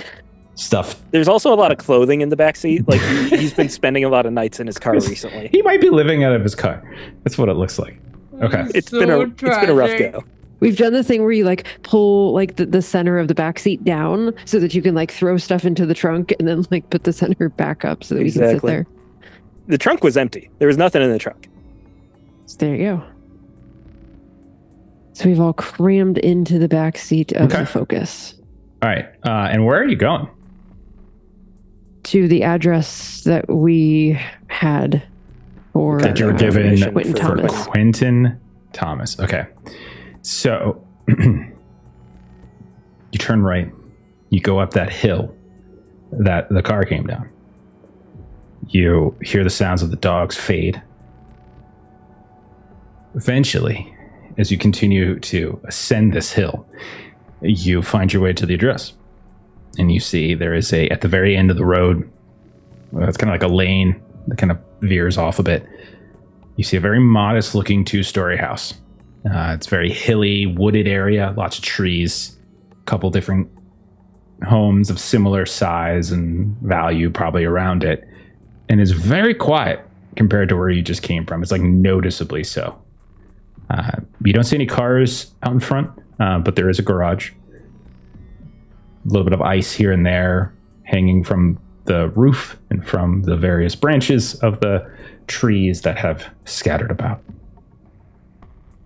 What do you do?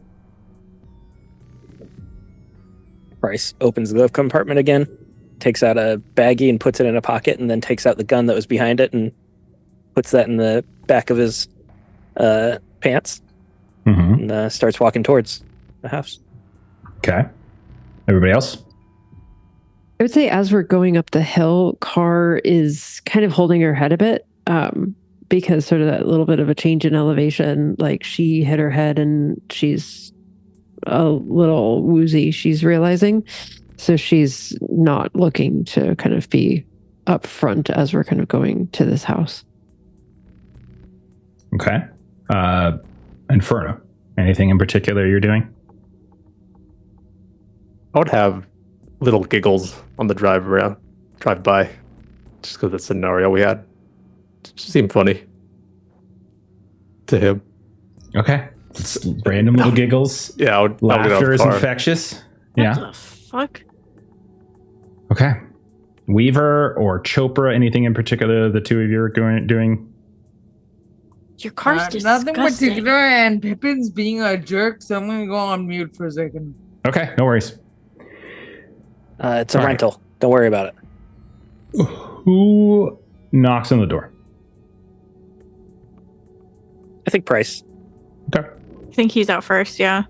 Price, you knock on the door. Everyone eventually follows. Door opens up. Not too long. And you see there is a woman in her late 30s, early 40s-ish area. Somewhere around there. Medium height, medium build, short dark hair. A little touch of gray here and there, but it's not super noticeable. And she said, hello? Can I... Oh my God, are you okay? She sees some of you of like blood and stuff on you. Oh, goodness. Are you... Can I help you? We're fine. Yeah, we're with the FBI. Don't worry about that. There was a minor car accident on the way here, but everyone's fine. But we're here looking for Quentin Thomas. Yes, that's my husband. Can I help you? We'd just like to speak with him if we can. We heard he was discharged this morning from Norfolk. Oh, no, he was. He's resting. He's not feeling very well. That's okay. We won't disturb him. We just need to see him. And she's like looking at you. I'd go all. to like take a step into the door. Can I see some identification, please? Yeah, sure. Carr? And Carr has her badge. You show it up. And don't worry, it's routine checkup. And she like steps away a little nervous, but like waits and like looks at Carr and like you kind of sort of impose your way into the house. Yeah, no problem. Yeah, I wouldn't like go to actually touch her, but I would get like awkwardly close continually until she like kind of steps out of the way. Okay. Is it right down this hall?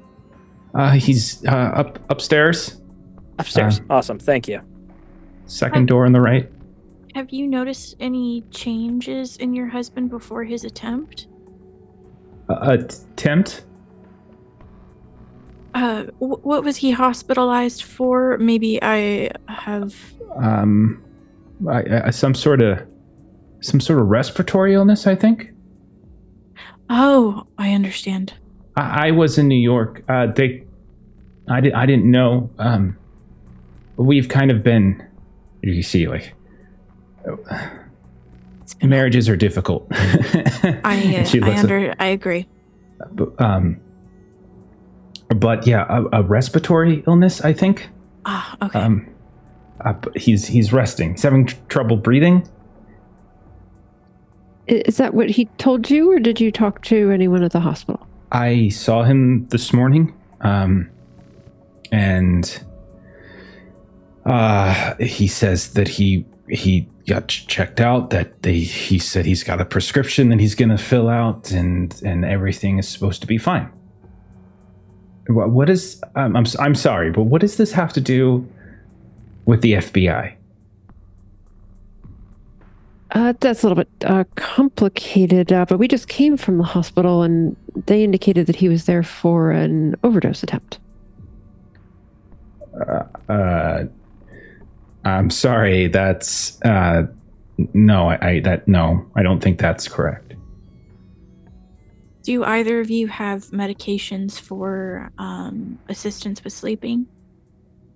Active prescriptions? No, I don't think so. I just want to get a sense of where everybody is. Carr and Weaver have been conversing with this woman. Price, did you just go upstairs? Yeah, I started walking immediately. Inferno and Chopra, what did the two of you do? Are you staying downstairs and talking, or are you going upstairs? What are you doing? I'll follow into the house and look around. So Inferno's just wandering around and looking. Okay, Chopra, And giggling. What'd you say? Chopra's going up with Vin. Okay. She also has her FBI badge and kind of flash it because she did think this was an Asian with the program, so she brought her stuff. Price and Chopra, you start going up the stairs. You see all these like family photos, such as you start going up, like on the flight up. Inferno, you start wandering around as Carr and Weaver converse. Inferno, you hear the sound of barking coming from the back of the house. This little ruff, ruff.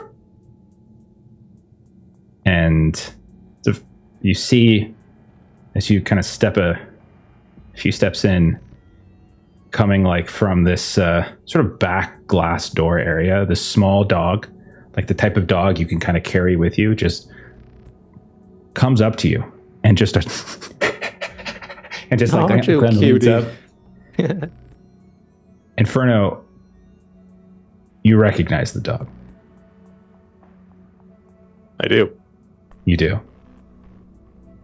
It looks very much like Merlin, dog that you saw Declan G.W. Ellis have with him while in Hypoluxo, and treat almost like a small child and risk the lives of several human beings multiple times. Merlin, is that you? Come here, little boy. Just jumps up at you and like jumps up. Just seems this instant bit of like recognition. You haven't seen this dog in years. And yet, I mean, at least it's the same breed. But that's when you notice something else, Inferno. You look up and you can see a movie poster. Inferno Rising. It's right there on the wall. You can see, like, it's not out yet, but you've heard that they were making an adaptation of the novel. And then you look over and you can see there's a stack of Inferno Rising books, hardcover. And then next to it, you can see a couple of pictures of the woman that you just met. And damn it, Declan G.W. Ellis. Blondish, slightly receding hairline, glasses, kind of a tweed jacket, holding up what looks like a cover of the book. You see the two of them, like, is that a red carpet picture? What? And you're in some sort of sunken living room of a 1970s era Pennsylvania house. And this dog's yipping and jumping up at you. No way. I'm going to rush upstairs. Okay. Price and Chopra, you got there first. When you look inside, you see that there is a man in his maybe 40s. Price, you recognize him because you were called in specifically on the case. Chopra, it depends on whether you're a reader. Price, you recognize Declan G.W. Ellis. He's a few years older. Does not look healthy. Looks a little pale. Looks a little sickly, looks a little sallow, like his eyes sort of recessed back. He's lying down in bed. He's got covers over top of him, breathing slowly. But it's very much Declan G.W. Ellis. Ellis? I give him like a soft shake on his foot. You shake it. You shake. No response.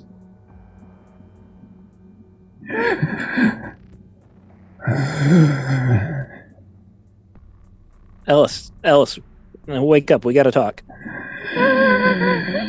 Trooper goes over and like is a little more rough about trying to wake him. Doesn't wake up. Meanwhile, Start going through like the nightstand and stuff. Yeah. Start going through it. Usual things you might find in a nightstand. A couple books, reading glasses, that sort of thing. Trooper looks over to why'd you go in my house? Isn't this Quentin Thomas? It's Declan Ellis, New York Times bestselling author. I guess I don't read. Neither do I. Meanwhile, downstairs, Carr, Weaver, you're talking to this woman and you see Inferno suddenly rush past up the stairs with a dog following him. Just rushing up after him. Weaver. What kind of dog was it, Steven? Do you remember? Yeah, it was a beagle. Yeah, it was a beagle. You see this older beagle, a little bit of white around the snout. Definitely got some age to him. Just rushing after. You haven't seen the other things that Inferno's seen, so maybe it's just a beagle. But you see a beagle rushing after. You see Inferno racing, and the woman kind of turns like, "What is happening? What is happening? What is happening?" And she's looking at the two of you, like as this guy just rushes past and goes upstairs. What do you guys say to her? Carr, none of that means anything to Carr. Sure. So Carr would kind of just continue with the conversation with her. Okay. Just I'll go check. I'll be right back. What's your dog's name? Is he friendly? Oh, he's Merlin. He's a sweetheart. Oh, okay. Okay. So Weaver, you So- step away. I want to say one thing to Weaver, and this is also probably Inferno would see it, but since he was rushing, maybe he didn't see it. Weaver, as you walk up the stairs, you see these family photos. Declan G.W. Ellis is in them, with this woman that you were just speaking with. Many pictures of the dog as well. Oh, shit. Oh, and then she kind of, without, like, as long as she's inside of the woman, she tries to be normal about it as she walks up. But, like, there is some pep in her step as she's... Okay. Inferno, you race in first. You see Price, Chopra, Declan G.W. Ellis in the bed. Weaver, shortly thereafter, same thing. But Carr, you're talking to this woman who is watching all these people race up her stairs. She said, what I think... I don't really feel very comfortable with this. My husband's up there. Yes, and we need to just kind of continue with our investigation. I would just like to ask you a few questions. You mentioned I would that like you're to make sure that they're not. They're covered in blood. You're covered in blood.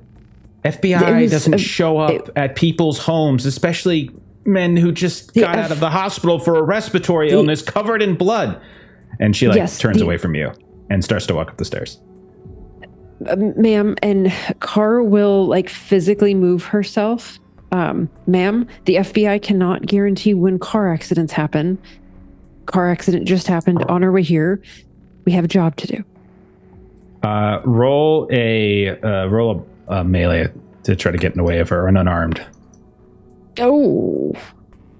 Okay. I'll take one boost, so it's a 60% chance. My unarmed is a 50. Okay, I've already rolled. Nice. 30. Okay, I rolled 42 under 60. She throws you off to the side, and you go stumbling to the ground, and she pushes up the stairs. No real damage. She doesn't try to hurt you. She just sort of pushes you off to the side and makes her way up the stairs. And Carr will just loudly just sort of yell, ma'am, you don't need to go upstairs. But she's clearly trying to tell everyone else that the woman is coming upstairs. Inferno and Weaver, you get a beat. What do the two of you do when you see Declan G.W. Ellis in this bed? Declan, it's me. Do you recognize me? No response. You see Merlin hops up onto the bed and like settles in right next to him. Is he like can I do like a medical test to see if he's your like first aid? You do first aid. You do medicine too. Either one's fine. I don't think I have medicine, but I would love first aid's to do fine. First aid. Absolutely. That's a failure. 75 over 37. Definitely has having trouble breathing. He's not in good shape. The specifics you don't know. Okay.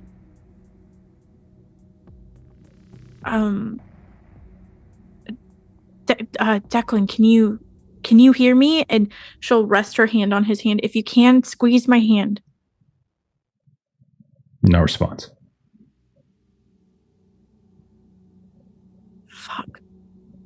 It's at this point, let's say the woman, Isabel, joins you. She's at the doorway. What is the meaning of this? What are all of you doing? Carr, are you following her? Yeah, she had to kind of pick herself up and dust herself off a bit, which takes a bit because she may or may not have a concussion, but she will come up the stairs after. Okay. What are you all doing? It's an old friend of mine, Mr. Thompson here. That's not an answer. We heard he was here, so we wanted to see him. Before he dies? Is he dying? He's going to die. Why? What He makes you knows say it. that? She starts to like her in. He knows he's going to die. I know. He said he wasn't supposed to be there. Nothing can stop them. They've got their hooks into them. He knows it. At this point, Price starts piecing things together in his mind. How do you? What was how he do you doing in know Florida? that? What was the flood? Who are you? Me? Don't worry about me. Worry about them.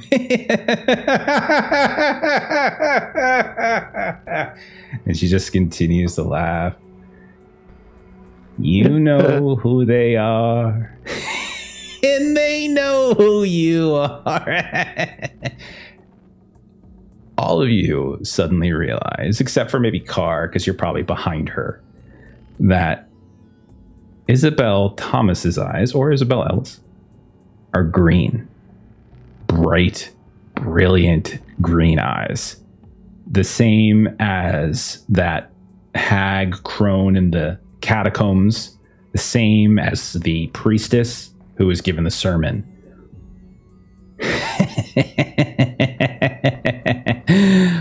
And she's just looking at you all right now.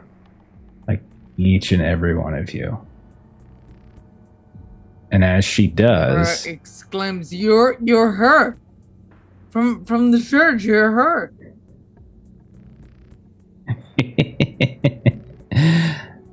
Well, good for you. And you watch as like the light in the room fades, and the only thing that lingers other than the blackness is those green eyes that are just kind of lingering, and then suddenly they're gone. You all are in total blackness again. Maybe you call out to one another, maybe you don't. But none of you hear each other. I'm Instead- holding on to Declan's hand. Do I still feel him? No, you do not. It's just sort of empty air.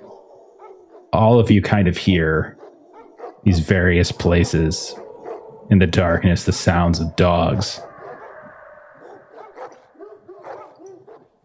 Inferno, when the lights come back, you realize you are in waist-high water. It's raining. There's thunder. This distant, but also very close storm. You've been here before, multiple times. You don't see any of your fellow agents. You hear somewhere around you dogs howling in the darkness. You see disturbances in the water. You don't know what it is. Eels, maybe, fish. All are just kind of like closing in on you. You just see this foam in the water. Like this small wave, as in this sort of arc in front of you, just starting to close in, close in, close in. What do you do? Do my best to wade away from it. The only way to wade away is like behind. So if you turn, you start moving through, and you hear just the sounds of the barks, the sounds of other things in the bark, and then the barking and the howls, and then suddenly you see along the horizon, for who knows how long you're running, it was just water, waist-high water, dirty, nasty, rain falling, thunder, rain falling. They're getting closer. You see the foaming, and then suddenly there is a light in front of you. Pizzeria, flickering in and out. You see the sign looks familiar, but not quite right. The shape looks familiar, but not quite right. And you see it's like half buried in the water. And you just hear the sounds of these dogs closing. And you look over that just arc of these things chasing is getting closer and closer and closer to you. You don't even know what's in the water, but they're just swirling around. You have a memory that pops back into Hypoluxo of those weird little things moving about in the water. Whatever happened to your partner, whatever happened to some of the other people, whatever happened, well, to Sue Ann Katie when she was pulled into this giant mouth. What do you do? Push my way into the building. Try to get shelter away from these. Go ahead and give me a athletics test or something. Do we have athletics? Yeah, athletics. Yeah, 42 in it. Oh, 42? 42 is good. 42 is good. You go to push up against the door and you realize the door's locked. It's closed. You see a sign just suddenly emerge. Sold. Pushing a window. Same thing. Sold.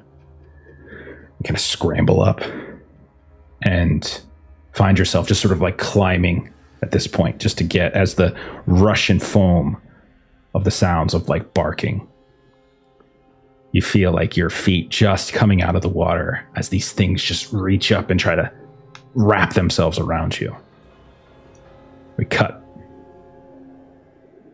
Lisa, your eyes open. You are in a playground. It's half buried in sand. You hear the sounds of laughing children. You don't see any children, but you see like a swing set, the chain kind of sort of moving, but then stopping as it hits the sand. That laughing morphs until it's no longer the sounds of children, but instead you just hear the sounds of dogs barking every direction. In the distance, you see this large geodome, and it's big as a building. It's enormous. It's one of those metal kind of climb things that you climb on top of. And you see like in different directions, bits of sand and dirt, almost like dirt devils kicked up in the air, closing in on you. What do you do, Weaver? She'll run towards that geodome. What's your athletics? My athletics. Is that separate, or is that just like my? It's athletics. Oh, 33. 33 is enough. Climb up. You turn back around and you see this wave of dirt just coming at you from all directions, and you can see it like envelops the different playground sets. and you see like these smoldering orbs within it. Let me cut from that. Vin, as the darkness fades, you start to see shapes again. You are in a familiar place. You are in the City of Gloom, though you wouldn't know that its name. You see all sorts of half-formed buildings, all of them anachronistic, different centuries, different cultures. You hear somewhere in the distance the sound that nearly killed you. You see a shadow move about in the sky, or was it on land? But you start to hear that same screeching, this direction, that direction, this direction, all sorts of directions. What do you do? Instinctively pull out the pistol, knowing that it did absolutely nothing last time, but it's more of a comfort than anything else. Hearing it come from multiple directions, just looks around and picks what seems to have the most cover and starts walking that way. You see this like half-formed apartment building that's been like tipped over as it smashed into this larger, what looks like business, something from Wall Street. You see like a clear ramp up right into it. Looks like the side of that building. Yeah, start going right up the ramp into the building even. You start climbing up it. What's your athletics? 63. You're fine. You peek back, you get your gun out, you're looking, and you see from all directions where the screeching's coming from, you see these like smoldering red, orange orbs in the sky. We cut from that. Carr, you find yourself in the middle of what appears to be a nursing home. You can't find, you start moving around here and there. Down one hall, you look down the other, it's just like endless. Can't find a door that says exit. Open up a door into a patient room, no windows. You hear a PA system suddenly kind of turn on, and you hear the sounds of a voice calling out a emergency code, essentially calling for a crash cart. And patient is falling, and it's calling out a room number. And you recognize the room number. It's your mother's room number. The call loops a second time, and then a third time, and then you hear it morphs into the sounds of dogs howling, barking. And you then hear the sounds of what might be paws, claws, like the sounds of like a dog that has not had themselves groomed in some time clicking against the linoleum. And you see down one of these endless hallways, this mastiff that is half the size of the wall. Enormous, these big red eyes. And it like locks eyes with you. And then it just starts to whoosh. And with each step, you see this like burst of like ash and flame from every step. The linoleum just seems to spill away to the side of it as it chases down after you. What do you do? And she kind of before seeing this was just sort of like, Ma? And then seeing this, she just sort of like, her eyes just get wide and she's just like scurrying and just trying to run away just as fast as she can. Just trying to find turns in the hallway. There's an elevator somewhere. Turn this way. You turn that way. You open one door, which turns into a hallway, but it should have been a patient door. You open a bathroom door, turns into a stair. The stair turns into a balcony that doesn't have exterior access. It's just this long horizon of gray. You turn back in, and you hear the sounds of that mastiff outside. Cut from there. Chopra. as the darkness fades away from you, as you look around, you see you are in a wooded area. Outdoors, it's not cold, at least not like it was when you left Liam or when you were in the accident in Pennsylvania. You hear the sounds whoosh, of a jet flying overhead, just loud, oppressive, unyielding. You can't see it. The canopy is too thick and lush, but you can see these trees just suddenly shake. And then like after that, a split second, there's a second one. And then a third one. Each one of them, 5, 6 of them, just passing by overhead. You can never quite see them. You know the direction they're heading and where they came from, but you can never quite see them. What do you do?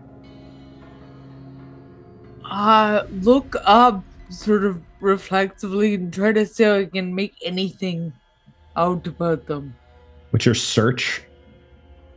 My search is sorry, I was on a different It's all good. Search is 53. Okay.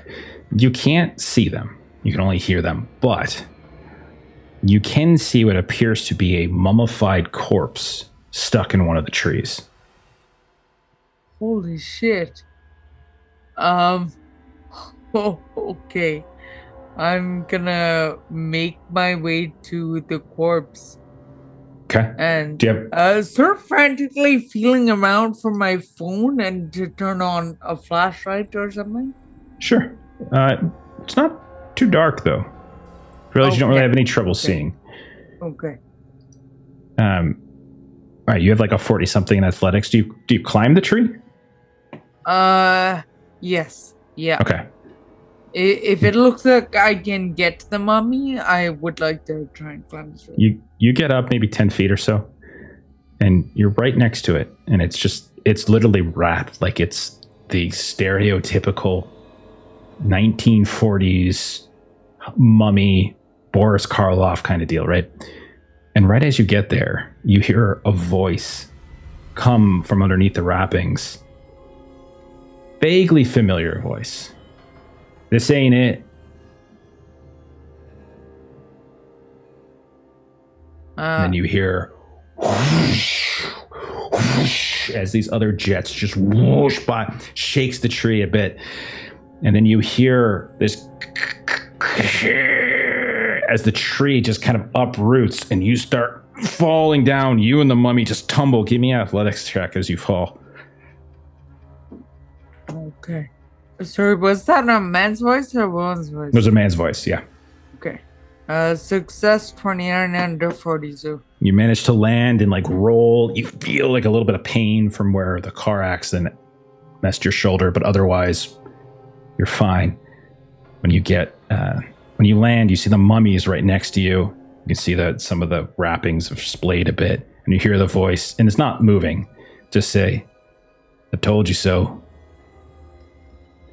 And then as the two of you are down there, you hear the sounds more of these jets whoosh, whoosh, whoosh, over top of you, one after the other. And it's just constant. There's not even a break anymore. The frequency is just overwhelming. Like the trees are ripping up, tearing and falling over. And then the sounds begin to morph to what sounds like howls, barking. And you look around you, you see this uprooted forest, you see these trees all hanging over, and you see these smoldering red and orange orbs here and there. And the voice says, "You better get going." What am I looking for? What am I looking for? And he says, "A hill." Look around, see if I see a hill. And as you look around, now that all the trees are down, it's a lot easier to see. And you see in the direction all of those jets have been flying. You see a hill? I'm going to start running towards the hill. You start running. You hear the sounds of the barking, following, chasing you. Race up, scramble up, slip, fall, continuing to go. You pop out Inferno, you're climbing up this like you're the wall of maybe your parents' restaurant. You reach up, you grab a tile, one falls and splashes in the ground. You look down and you can see there's like a dozen of these dogs trying to climb up. You reach up again, you feel like the exhaust pipe and you pull yourself up. And when you do, you realize you're no longer on a building. You're on a dirty hill, grass, dirt. You look up, you see Chopra stumbling, little cuts and abrasions here and there. Both of you look over and you see Price. You can see as you're like racing up this half tipped over building, you kind of leap through a window and you find yourself landing. Your feet hit, and they don't hit tile, they don't hit floor, they hit dirt. And you look over, there's Inferno, like on the ground. There's Chopra, a couple abrasions. And then behind her, pushing through some bushes, you can see Weaver. You climb up on top of this metal playground edifice. And as you try to climb a little bit further, you pull yourself up and you look and you can see the back of Chopra's legs. Between both of her legs, you can see Price, you can see Inferno. On the other side of the hill, Carr. You're racing, you're running around, you jump on top of a bed, you pull yourself up maybe into like a ceiling tile, and as you do, you look up, you realize you're peeking up over the crest of a hill. And there's the rest of G-Cell. All of you atop this hill. This hill. There's light scattered here and there. Broken pillars lying amid the undergrowth. There's another broken pillar, some standing. Ruins old. You hear the sounds of hounds in the distance. You can all see each other.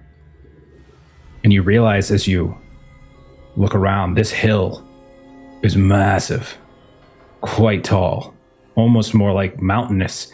And you see along the slopes, those orbs, those are coming up, and you can see torches as well. What are you guys doing? Well, How did we get here? at this What? point? You are all together on top of the hill. I was just at my mom's nursing home.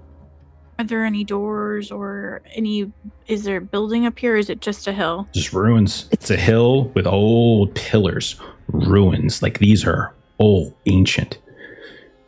You can't even really see a sky, just kind of this vague evening sky. You can see some in the distance. Weaver, if you're looking, you can see there's a lot of like bushes and foliage and things like that and giant flagstones, but you can see maybe some light in the distance kind of hanging down maybe from a broken pillar or two, like as you look further across that large, almost plateau-like top of this hill.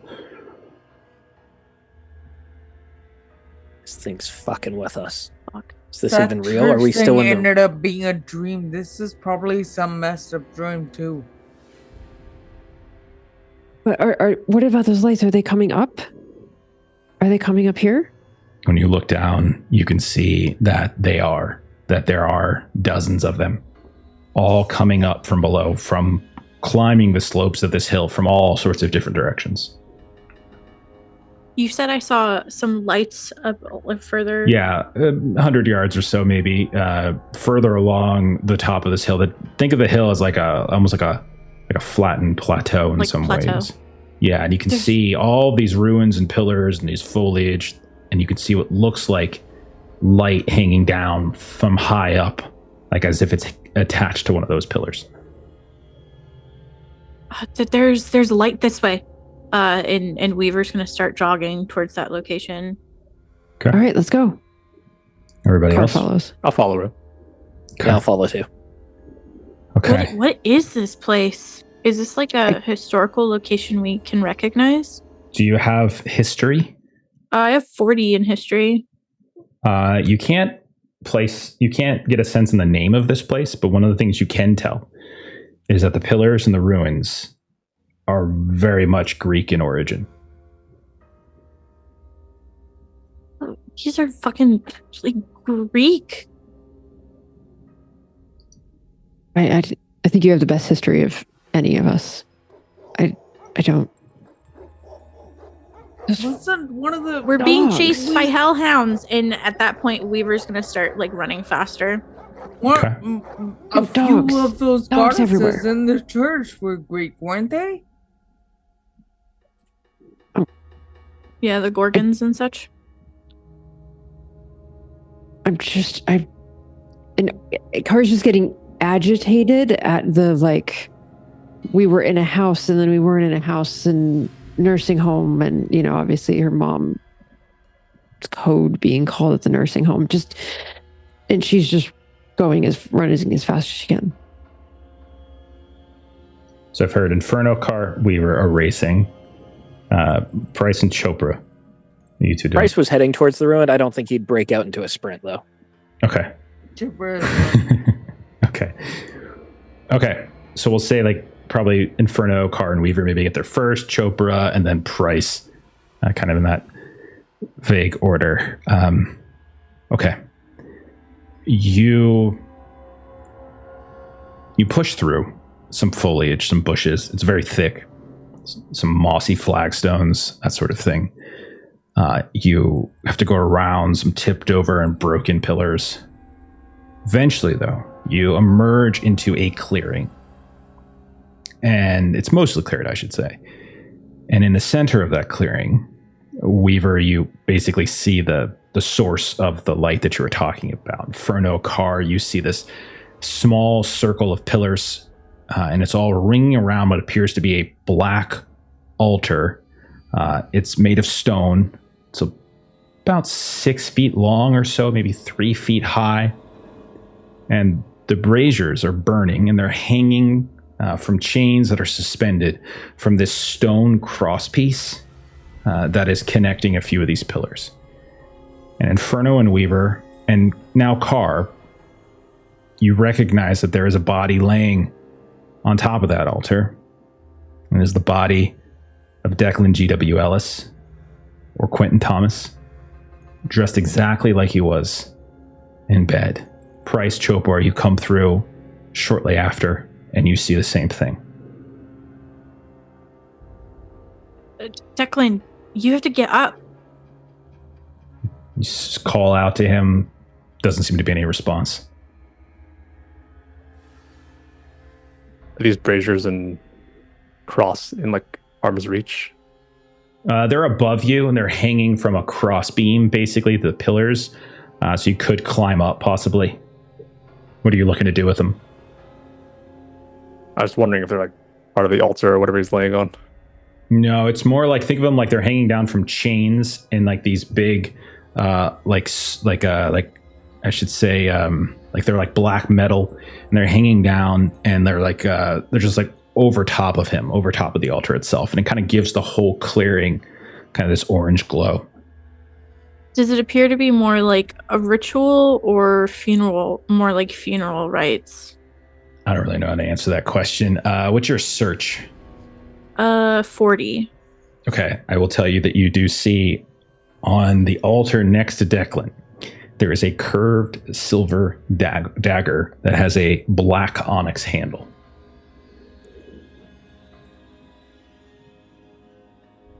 While Weaver's looking at that, I think Carr would go over to the body and check. She's got 30 in first aid, but just check vitals, that kind of thing. That is enough to determine he is very much alive. He is unconscious. You cannot tell exactly what's wrong with him. He's got that. He doesn't seem to have that labored breathing that he was having in his home. But anytime you try to rouse him, whether it's by shaking him or by speaking to him, doesn't seem to. He's in some sort of comatose state. The sounds of the barking, the howling, definitely getting louder. Do I recognize this dagger from like any historical sense? Doesn't seem to ring a specific bell, no.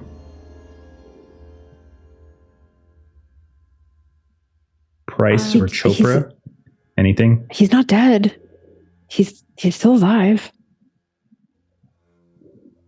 Would these ruins give me an impression of the similar layout of the church we were just in? Not so much. Some of the iconography that you saw on the stained glass windows, the pillars and things, definitely had some similarities. Especially some of the figures that you saw. Greek in origin. Yeah, exactly. But it's not like it's a perfect rendition or anything like that. I would want to just walk around the edge. I wouldn't be interested in going towards Declan's body, alive or dead. And I would look for if there's like, last time we saw her was in catacombs. Not last time, but we did see her in catacombs. I'd be looking for like anything that goes down. Give me, probably for the last time, an alertness test. Hey. Oh. Ability. Whether I live or die, I'm going to roll to improve it at the end of the I hope session. you roll 100. That would be amazing. I rolled a 99 earlier. 24 under 91. You recognize that the hounds have certainly climbed up the slope. They're closing in on all directions. But you also notice, in addition to like these orbs that you realize now are eyes, you also notice that there are a handful of torches, 3 in fact. And you can see that there are figures coming that are amidst these large as mastiff hounds, each of them holding aloft one of these torches. They're dark, they're in hooded robes. You can't make anything more than that out. But they are moving in these lunges and jerks, this like alien ambulation that's just made even more unsettling because the torchlight is casting shadows, that it's just doubling that weird movement on the ground. And they're closing slowly in on you, and they are in every direction. Chopra, Almost here. you hear Price say, I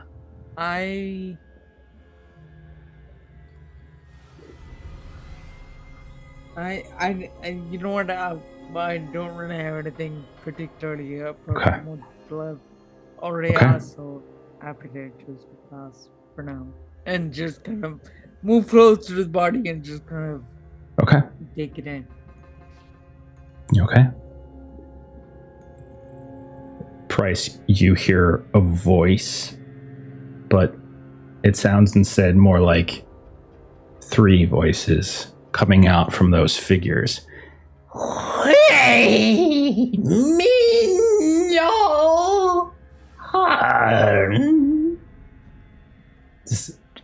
It just blends. It's all voices seem female. One young, one old, one measured, but blended together as they all speak at the same time. It's this uneven, like atonal, like undulation. It's just horrific. They slowly close in. You see Inferno with your absurdly high alertness, like points on a compass or on a clock. These mastiffs, these gigantic dogs, step out through the bushes, orbs in their eyes glowing, burning themselves. You can see where their paws hit the ground, little bits of smoke begin to waft up. We would speak with thee. You hear Coming this right voice. out. And Price would grab those 3 torches. It's 3. That has to have some sort of meaning. Whether it actually does or not, he's thinking it in his head. Would those fissures be low enough that you could like hold the torch up and light them? You could climb on top of the altar and do that. Yeah. Okay. I'd call it Carr, Inferno. And I would just one by one light these torches and hand one off to them. Because I think they were the 2 closest to the altar. Okay. And then let's go say hello. And I've got a torch and a gun. You all hear as they, on the edge of this clearing that you guys are in, around these pillars. We would have of you see our faces while we speak, so that you may have faith in the truthfulness of our words. Who here is high on humid? 80. 61. 50. I'm high, but not on human. Okay. Only 34. Carr, Inferno, and Chopra, you all hear and notice that one of the voices is using I, while the other two is using we, but it changes every time. So sometimes it's the one lower, like kind of ratty old voice. Sometimes it's the higher pitched younger voice. It's constantly shifting. And all of you now see that weird kind of alien jerky movement as these three figures are on the edge of the clearing. Do you guys say anything? Price would start walking towards the exit of the ruins, but after hearing the CR faces, he would be like starting to think about covering his eyes. Maybe we shouldn't look. Thinking back to the Gorgons, Medusa, the stone statues that we saw in the City of Gloom. Not that I know it was called that. And then he would say that like out loud, and then just fuck it, and then walk out the ruins. When you step to the edge of the ruins, you step right into the face of one of these mastiffs that has now surrounded it, basically like clocks, like at each hour, and you just hear, and you feel this heat emanating from it. We're ready. Show Talk yourself. to your master. At Inferno saying what he says, the three figures step into the clearing now through the pillars, and you can see they pull back their hoods, and you see familiar faces. One is young, beautiful Maddie Mercer from Wilmington. One is a middle-aged and plain minister, Kath Badbrook from Silo. One is this old and withered Lavanna Hearn from Brooklyn. But then their faces immediately change, and there's something different. Lyda Hall, Elizabeth Salmon, and others. Some you recognize, some you don't, all shifting. Some completely foreign, some that had nothing to do with your operation. Some a kindergarten teacher, some a grocer when you checked out. All of them, though, have these dazzlingly green eyes. You see as they pull back their hoods, and as the light now shines, the wrists are encircled with these beautiful gold bracelets. You can see their jewelry is like sparkling in the torchlight. And they look at you all, faces constantly shifting. This one belongs to us. This is not in dispute. He has always been ours. And tonight we claim him. Tonight he dies. Why him? Nah, not by our choice, but by his. When did he choose this? We sought to make him into something different, something memorable. But it was not to be. He has broken rather than flown. So tonight he will die. Why are we here? What do you need us for? And you, You have harmed our sisters. And for this too, you must pay. And as they say that, you can see the bodies, just like the faces, now shift.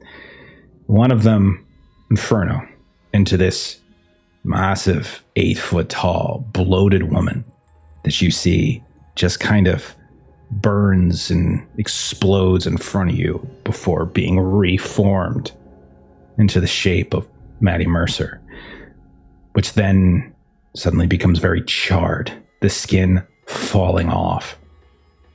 And then into the body of Belinda Navarro, bullet wound in her chest.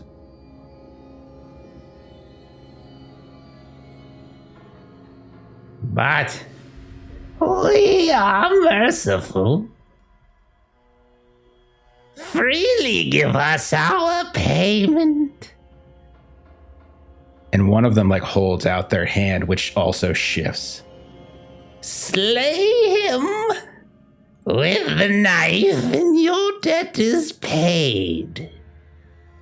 He will not survive the night regardless of your actions. Slay him to save your lives.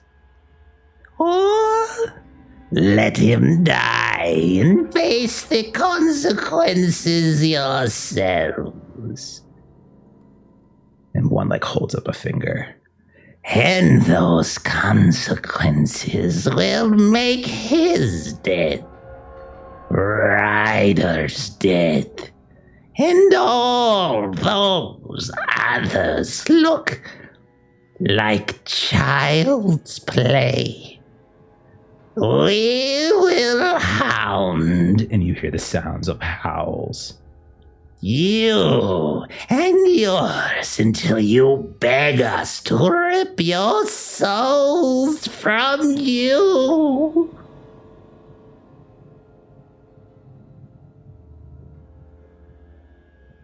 And they pause, awaiting you. You said you meant us no harm. And we will not harm you now. Us and ours. What do ours? What does Chris have to do with this? He is yours as our sisters are ours. You harmed ours. So you see. And every time they talk, they just move in this. It doesn't even look human, the way they're kind of twisting and moving and their arms shifting here and there. It's very unsettling. But you've already taken so much of mine. And any harm we did was only to defend ourselves. Nothing we ever did was to chase you and your sisters down. This is not a trial. The terms have been given. You must make your choice. I kill Ellis and this is done. It's settled. And you hear, yes. Slay him with the knife. You need us to do it. He will die tonight, regardless of what you do. If he dies tonight, why can't it be settled anyways? Why do you need us to kill him? We are not your teachers. The terms have been given. Make your choice. Voice is obvious, but what do you get when he dies? What we are due. Vin drops the gun at the edge of the ruin, still holding the torch, and heads towards the altar. Okay. Weaver's the already altar. holding the knife. Okay. Who's to say, will we all be free? All of our families? Or just,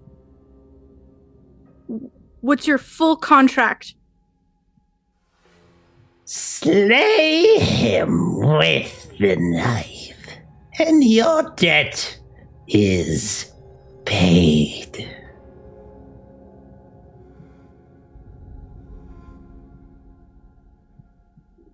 Chopper kind of squares up and puts her. I do not acknowledge any debt. I owe you no payment.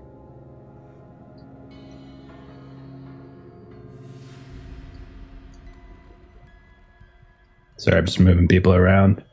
Sorry about that. We've got a storm going tonight, so I'm dropping frames. It's all good. All right, we're back. Your acknowledgement is unrequired. The terms have been given. Make your choice. Chopper turns around and looks at Blair. Oh, we can't kill him. We're not going to kill him. We have to kill him. No, we don't. You They're gonna don't kill us. understand. I have a child. I've already lost my mom. I've already lost my aunt. Do you think I've failed my daughter? Do you really think I'm gonna continue to let this happen?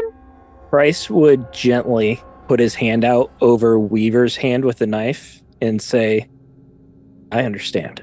We all have to hold it. I'll do it. And I No. would go to gently take the knife. I have to hold this. I will not let go of this knife. We have to hold it all together. He is to be killed by the knife by our hands, so our hands have to be on it. Otherwise, your family doesn't count, and they'll still take your family. And I'm not losing Jamie. That is your choice, Rick. I am not killing this man.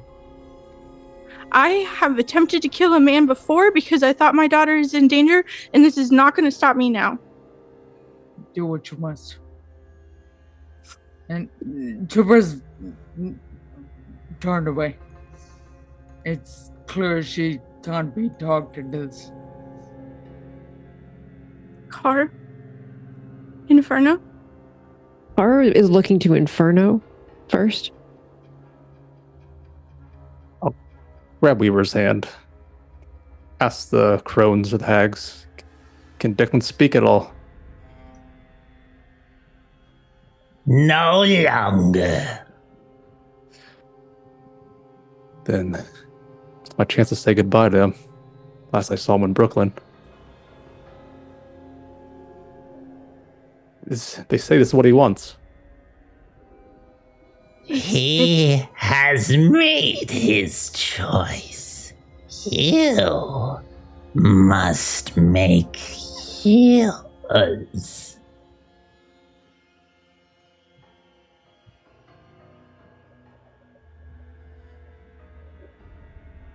Declan, I'm so sorry, but I can't lose my baby. Or we'll go over to Chopra, kind of put her hand on her shoulder. I didn't know this man in life. But if any of this is to be believed, all of us doing this together seems like the better of the bad options. How was the better of bad options? I didn't know him either, but this is not the right thing to do. We saw his body. He was unwell.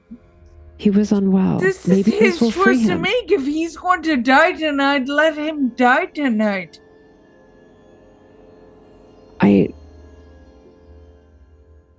the things that we see,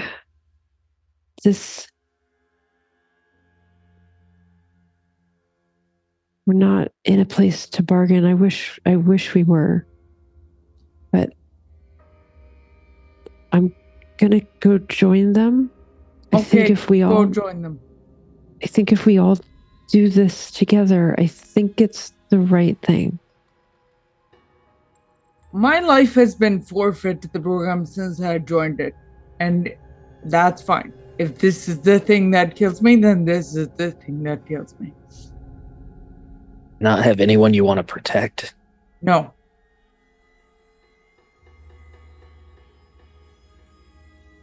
I've got someone in my life that I would kill for.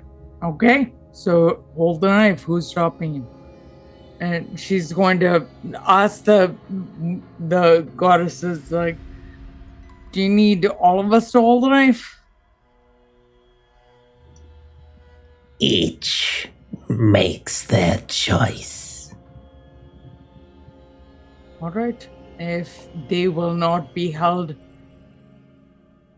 accountable, or whatever word you want to use, for my choice, then I will make my choice. I do not care about your debt. One of them grins.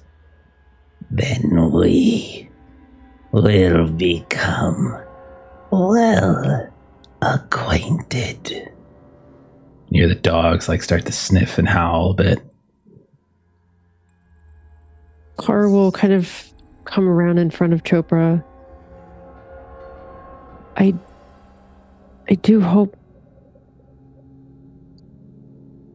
to see you again, and that you are well, and that you're right. As I said, if this is the thing that kills me, then this is the thing that kills me.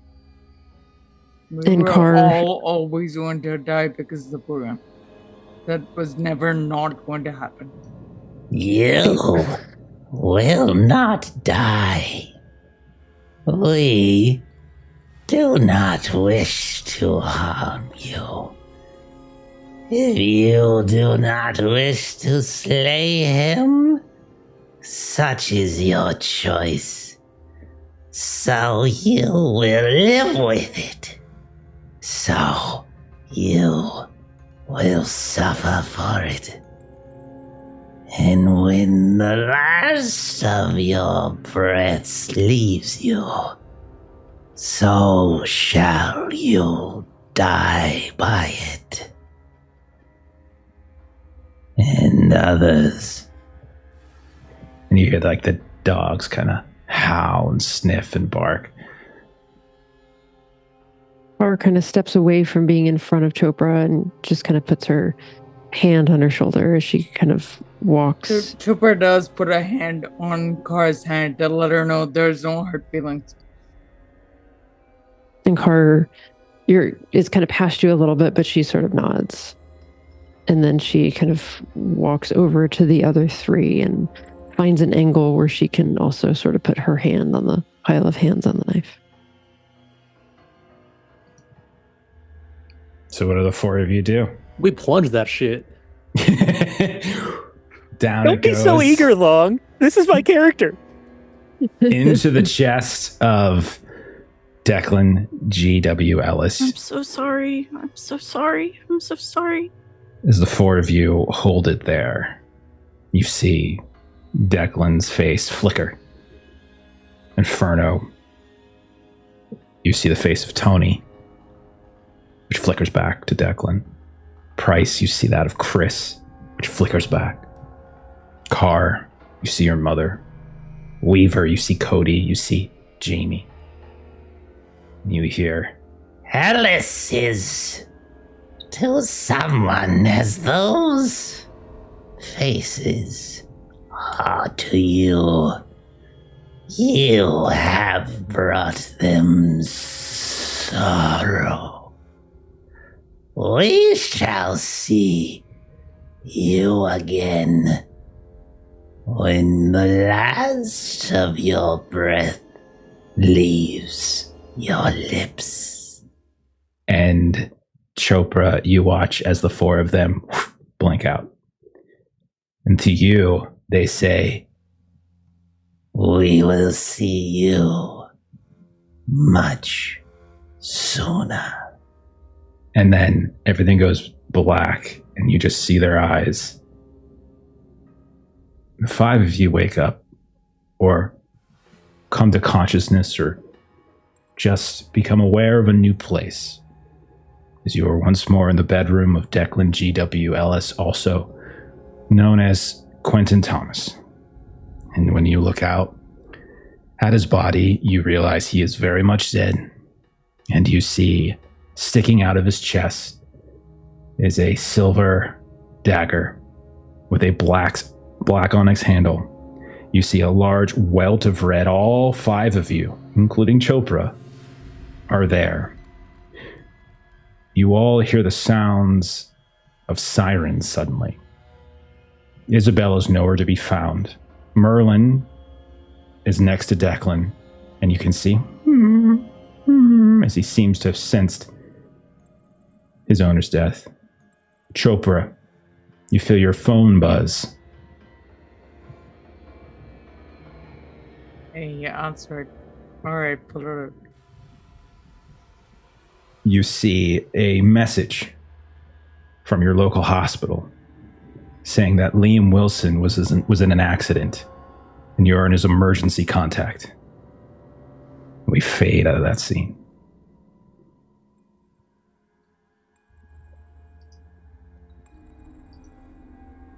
Some time's going to pass as you all go about your various businesses. Weaver, when you eventually return, you find Jamie, Cody. They're both fine. Price, you check in with Chris, I imagine. He's fine. Carr, Joy. Your mother is as well as she can be. And Inferno, your brother, while pissed at you, is very much alive. Chopra, when you arrive, I presume, at the hospital, you'll learn that Liam was in a terrible accident that morning, the morning you left.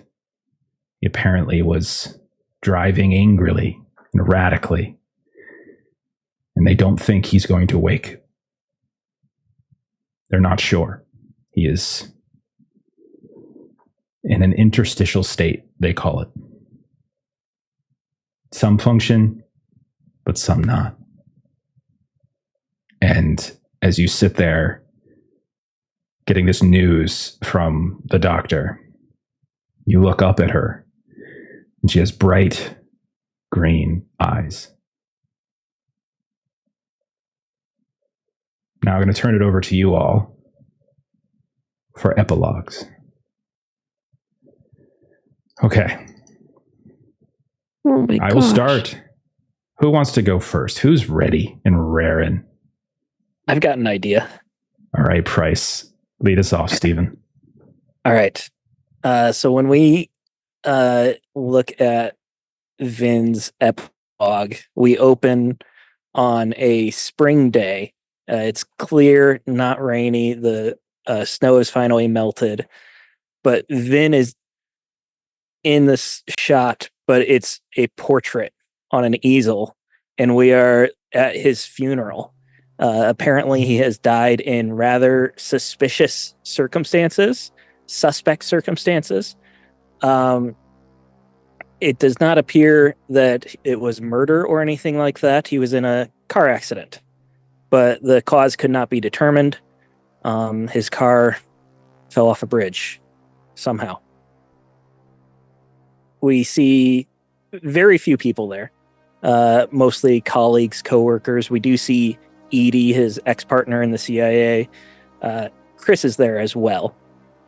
Not anyone looks too sad at this point. If anything, they seem like they knew it was coming. As Chris is leaving, a lawyer stops him and hands him this massive accordion folder full of paperwork. all of the paperwork that Price has been collected from continuing the mission. On his off time, he was always still working, always still putting together more information. I'd like to think that there is also a evidence plastic bag in there, and Chris opens it and he sees this bag is carrying a silver dagger with blood on the blade and a ebony hilt. And the top piece of paper is a note that says, "Chris, I'm sorry, but I just had to get it over with. If you're smart, you'll burn this. Dad." We fade out of that. Ashley, are you ready? Yeah, I can. Okay. Weaver's in Aunt Viv's old house. That's where she's been living since her separation with Cody and her fallout with her best friend Millie. And she has just returned home from her 100th substance abuse anonymous program. And she has, as much as you can, withdrawn from the program. She's more of a friendly at this point. She does research and then she submits that research as needed. And she looks fondly at the calendar because she has a scheduled date with Cody. And so they go ahead and she drives over to meet up with him. And they have a wonderful dinner. And things have been slow going, but she proudly holds her 100-day token and she slides that over for him to have.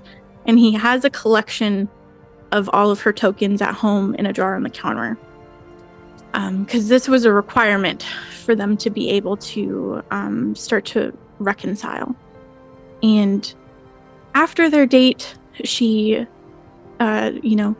walks him back home to their old house.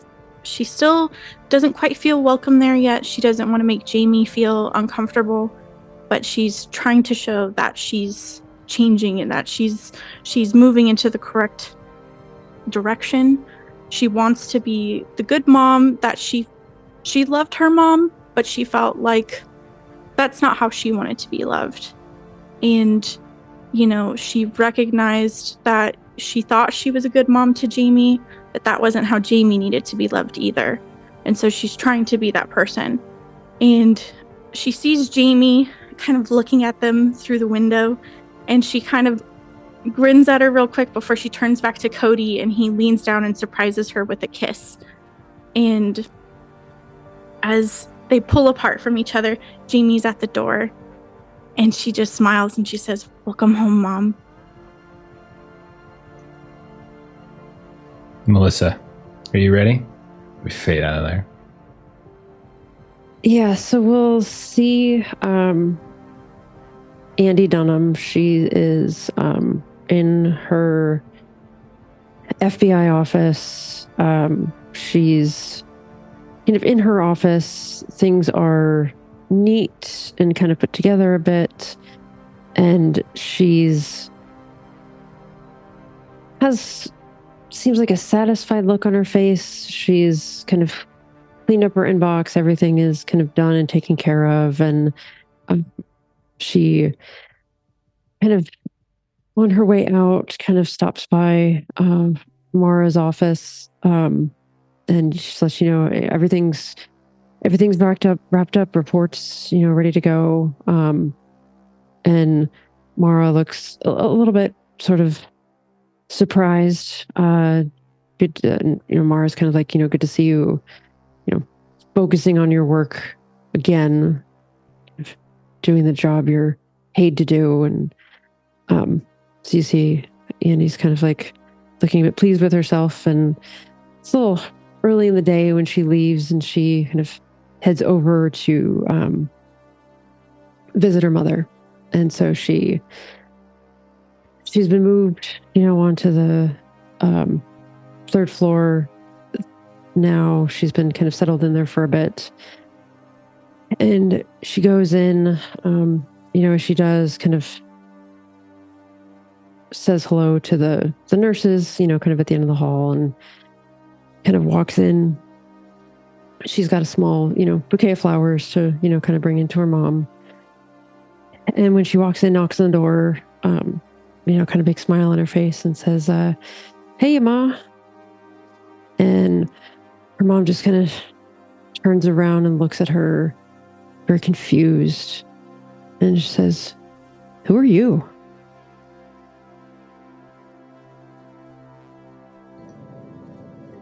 Fade out of there. Chopra, I know things have changed a little bit for you. I can give you some context. However much time is passing, it is difficult. Many friends, family members, people you work with, some of them come down with illnesses. Some of them, no one really just outright passes, but every time, like some bit of luck or something out of the ordinary or something serious happens to somebody you know or work with or have interacted with, a neighbor, whoever it might be, like you just look somewhere, and somewhere in the crowd you see somebody looking at you, a woman, sometimes a child, sometimes a crone, sometimes someone who would normally get lost, and green eyes stare at you. So what happens with Chopra in the events that follow? All of this, does Liam ever wake up? Or does He does not. He remains, at least for the foreseeable future, the years to follow. Whether something happens in the future, towards the end, or 10, 20 years from now, that might be different, but at least in the years to follow, he never wakes up, but he's always on this situation where no one gives up hope. You can see like his family that come to visit, they refuse to do any sort of like do not resuscitate. They have hope, and the doctors also have hope. The doctors are perplexed. They call in specialists from all over the country, all over the world to figure it out. No one can quite figure out exactly what's wrong with him. It was an accident. They happen all the time. He had a head injury, but nothing that explains this. People write papers on him, study him, and he goes into long-term care. And you can visit him as often as you want. Which he does. Yeah. And also, I think it helps with the money thing, because that's like one of the only things that she can do. But yeah. I think with Chopra, everything that's happened is she kind of decides, she's like, tried the whole having a life thing.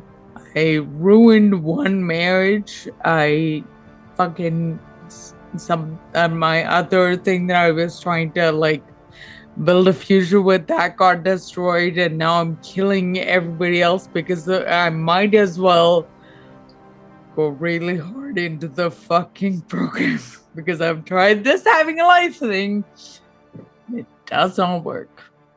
So she goes, like, she just starts volunteering as much as the program will let her. Obviously, it's their decision what they want to do with her, but she almost has a bit of a death wish with the amount of shit she starts signing up for with the program, and just spends basically all of her time there. In a few months, she decides that she's kind of lonely at home and gets a dog and ends up palming the dog off on like her ex-wife when she has to go away for a bit. So this dog eventually stops loving her too. And it just, yeah.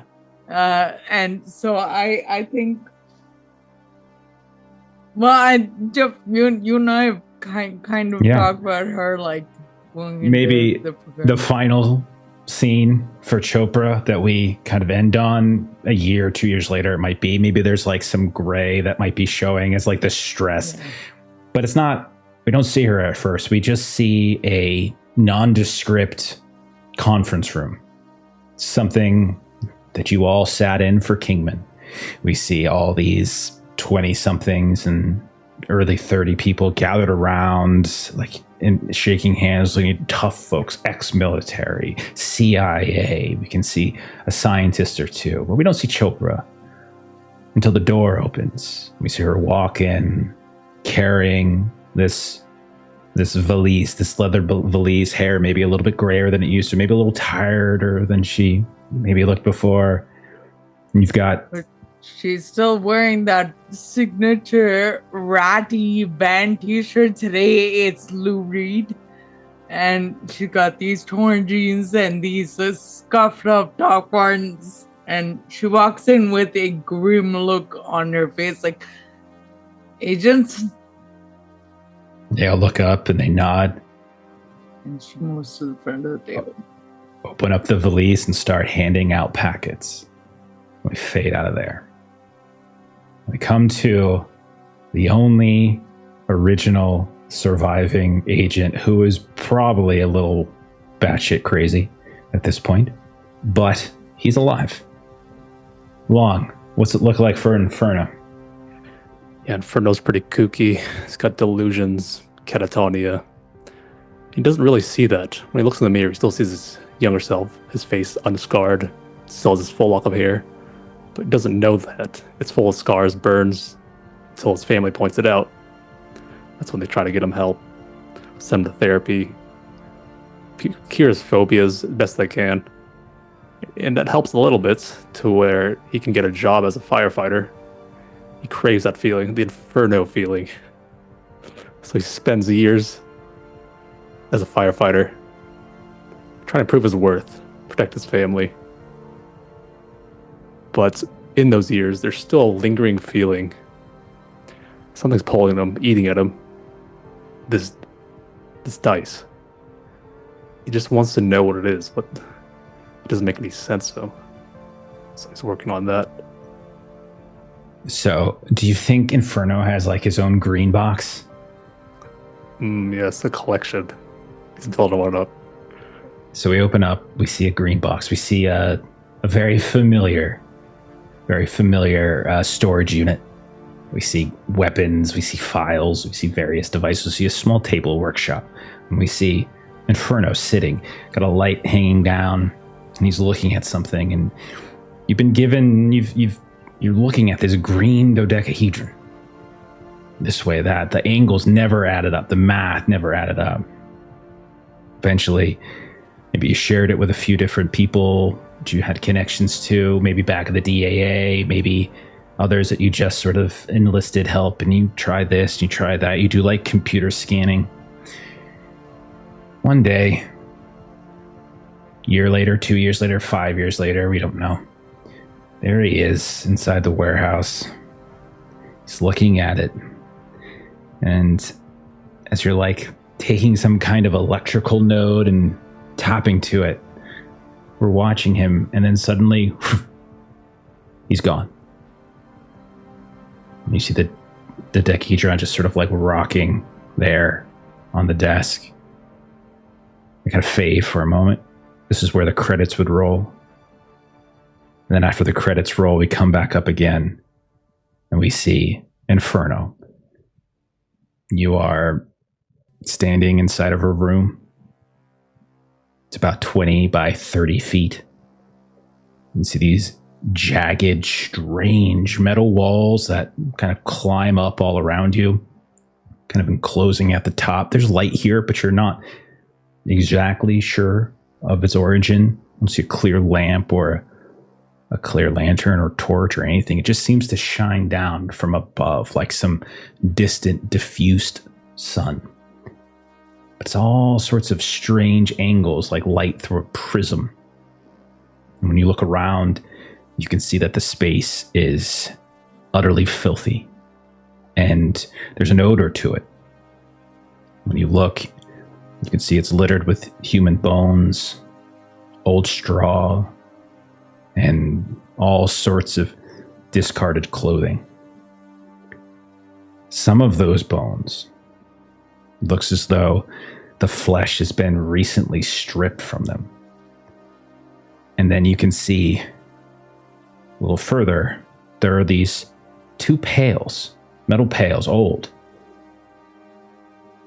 filled with what appears to be milk, but somehow fresh, not curdled. You can see there's 2 brooms that have been cast down on the floor, along with what looks like a long, vicious-looking black metal dagger. You see a blood-covered coin purse. You see stacks of assorted coins of all different denominations. And then your eyes settle on the center of the room, where you see an oversized wrought iron bird cage. Massive. It's filled with what appears to be this mass of black feathers. And after a moment or two of you staring, you notice that's when the feathers start to shift and move. At first glance, as it moves, it starts to take on the shape of what looks like the largest crow you have probably ever seen in your life. And then you realize as it kind of unfolds itself, it's kind of a half-human crossbred with some kind of giant hulking blackbird. Its head kind of turns in your direction. Eyes are wholly human. Looks very much like human eyes. They're blue. They're full size. They're facing forward. You see the legs end in kind of these black and withered human hands. And as the creature kind of like unfolds inside of this cage, kind of turns to you and says, What power do you serve? What do you say? I'd serve myself. The bird-like head shakes a little bit. You can see its eyes look sort of disappointed. You hear this muttering in some kind of ancient language. And then you feel a terrible pain in your arm. And when you look down, you see your skin and your flesh has started to wither. When you look back up, you can see and hear the sounds of metal creaking. And you realize the cage it is in is not locked. The door has swung open. You have answered poorly, Luca. And the creature calmly steps out of the cage, reaches down and picks up with its human-like grip the black metal dagger and moves towards you. And then we fade to black. And that is the end of What Lies We Tell. So you are trapped inside of a dodecahedron with a giant half-human, half-crow. What Is that where you thought you were going to end up? No. You thought you were going to end up? Yeah, didn't think so. You answered the wrong way. You answered the right way. That could have been fun for you. Could have been fun. What was the right way? I gotta tell We'll you, never know. might come up again at some point in the distant future. That could be how Ronnie got himself in trouble. Who knows? That is it. We're done. Ooh, Oh, what a good my round. Everyone looks heart. happy. Everyone looks sad. Job, everyone. Oh yeah, my god. that was fun. really Dude. That was amazing. fun. Thank you, Jeff, everyone. bravo. Thank you, Jeff. Yeah, Absolutely. that was such a fun campaign.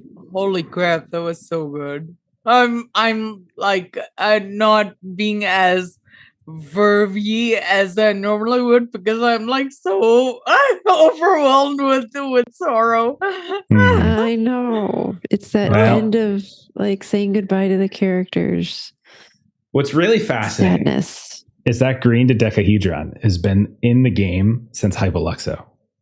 When you guys went into his Ronnie's first green box, it was there. No one took it, but it was there. And then it came back again in Brooklyn and eventually got picked up, right? And then I can't remember if it was picked up in Brooklyn or if it was picked up in Wilmington from his room, but it was there from the very beginning. And what if we looked into it sooner? That was a great question. The next group I run it with, we'll see if that's what they do. We'll see if they touch the Mothwing. Oh my God. That was so ridiculous. See if they push the button that says... the next time you run this, there's a limit of how many times people are allowed to go to green boxes. They're so what much does fun. it say, though? That the people who were willing to kill Declan were the people that actually played with him? My Trey came after him, and she's like, no, we can't kill him. No, that'd be bad. Everyone else is like, no, it makes sense. This guy deserves it. It wasn't so much that for Weaver. It was just her daughter. Yeah. Sure. Yeah. You're worried about that reaction, but anyone, I think, didn't. I would tell you that, I mean, like, there's a lot of different ways that encounter could have gone. You guys, you know, your talky talk. So there's a lot of ways that could have gone. Could have gone really ugly. Yep. That went roughly as well as it probably could have. It could have gone a lot worse. so I think I don't think we would have won a fight. Most of you are alive. Why? You don't think you would have won a fight with these unknowable alien god creatures that have been posing as I thought about it too. various deities over the course of ancient times? I don't know. Anyhow. I'm 40 in physics. I forget where to set fire to this place, right? Yeah, you would have had it. No problem. Could have taken them. All right. That's it for us. We are done with deltagreen. Hopefully we'll do another one in the future, but that is our second long run. Both of them went around 30 or so very long, similar length campaigns. Let's go ahead and let's jump into some plugs and we'll get the hell out of here. So we're going to start as we always do with me making fun of Steven. Ha ha ha ha ha. Throwing it over to my Trey. My Trey, go ahead and tell us where we can find you on the internet. I am much less heartbroken at my therapist games on YouTube, where I make system agnostic or multi-system content that centers the team and playing space at tabletops. They check it if you feel like checking that kind of thing out. Okay, fantastic. Steven, go ahead and tell us what you've got going on. Good. I'm riding high from the campaign. I don't really feel like selling anything. I'm just going to enjoy the one, and we can move right past. I don't think that's what's happening. So Steven has made a wonderful game. It's called Huckleberry. It is a Weird West RPG, very cinematic. It is available at huckleberryrpg.com. Very recently, Steven has put out an update that included some rules tweaks and some stuff like that, but also a brand new adventure called The Divine Comedy, which we ran here back in early October or so. So you can actually play that wonderful game. Not only that, but he's got a bunch of stuff in the pipeline that's going to be coming out pretty soon. New adventures, new updates, all that kind of stuff. So if you go, you get the PDF, if you go and get yourself your own copy, you're going to be able to get that kind of stuff as we go. You should also hop into our Discord where Steven very patiently will answer any question you possibly have, large, small, repeated over and over again, whatever you want to call it. He will answer it, which is pretty impressive. So you should come hang out. It'd be great. All right. As for the rest of us, we're going to be back tomorrow where I'm going to do more bad things to these people who I call friends as we play Call of Cthulhu. And it is a doozy. We are split into two, and I'm going to split a few of their characters into two. So it's going to be fun. Monday, we got some Otherscape.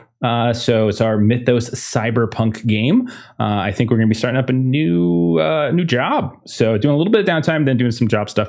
So very excited. Tuesday, Steven's going to be running us through some Star Trek adventures, where we have just recently started up a new mission. We are in the Romulan neutral zone, and we are... Man, there's a traitor. I'm telling you, there's a traitor. Someone's sus.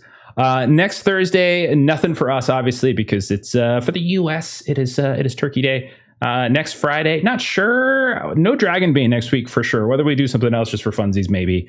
I'm not really sure about that. But that's it. And in 2 weeks, something. I'll tell you later.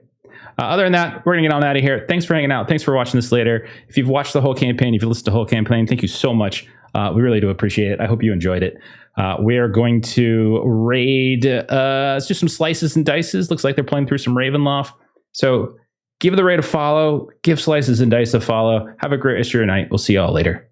Bye-bye. Later. Bye.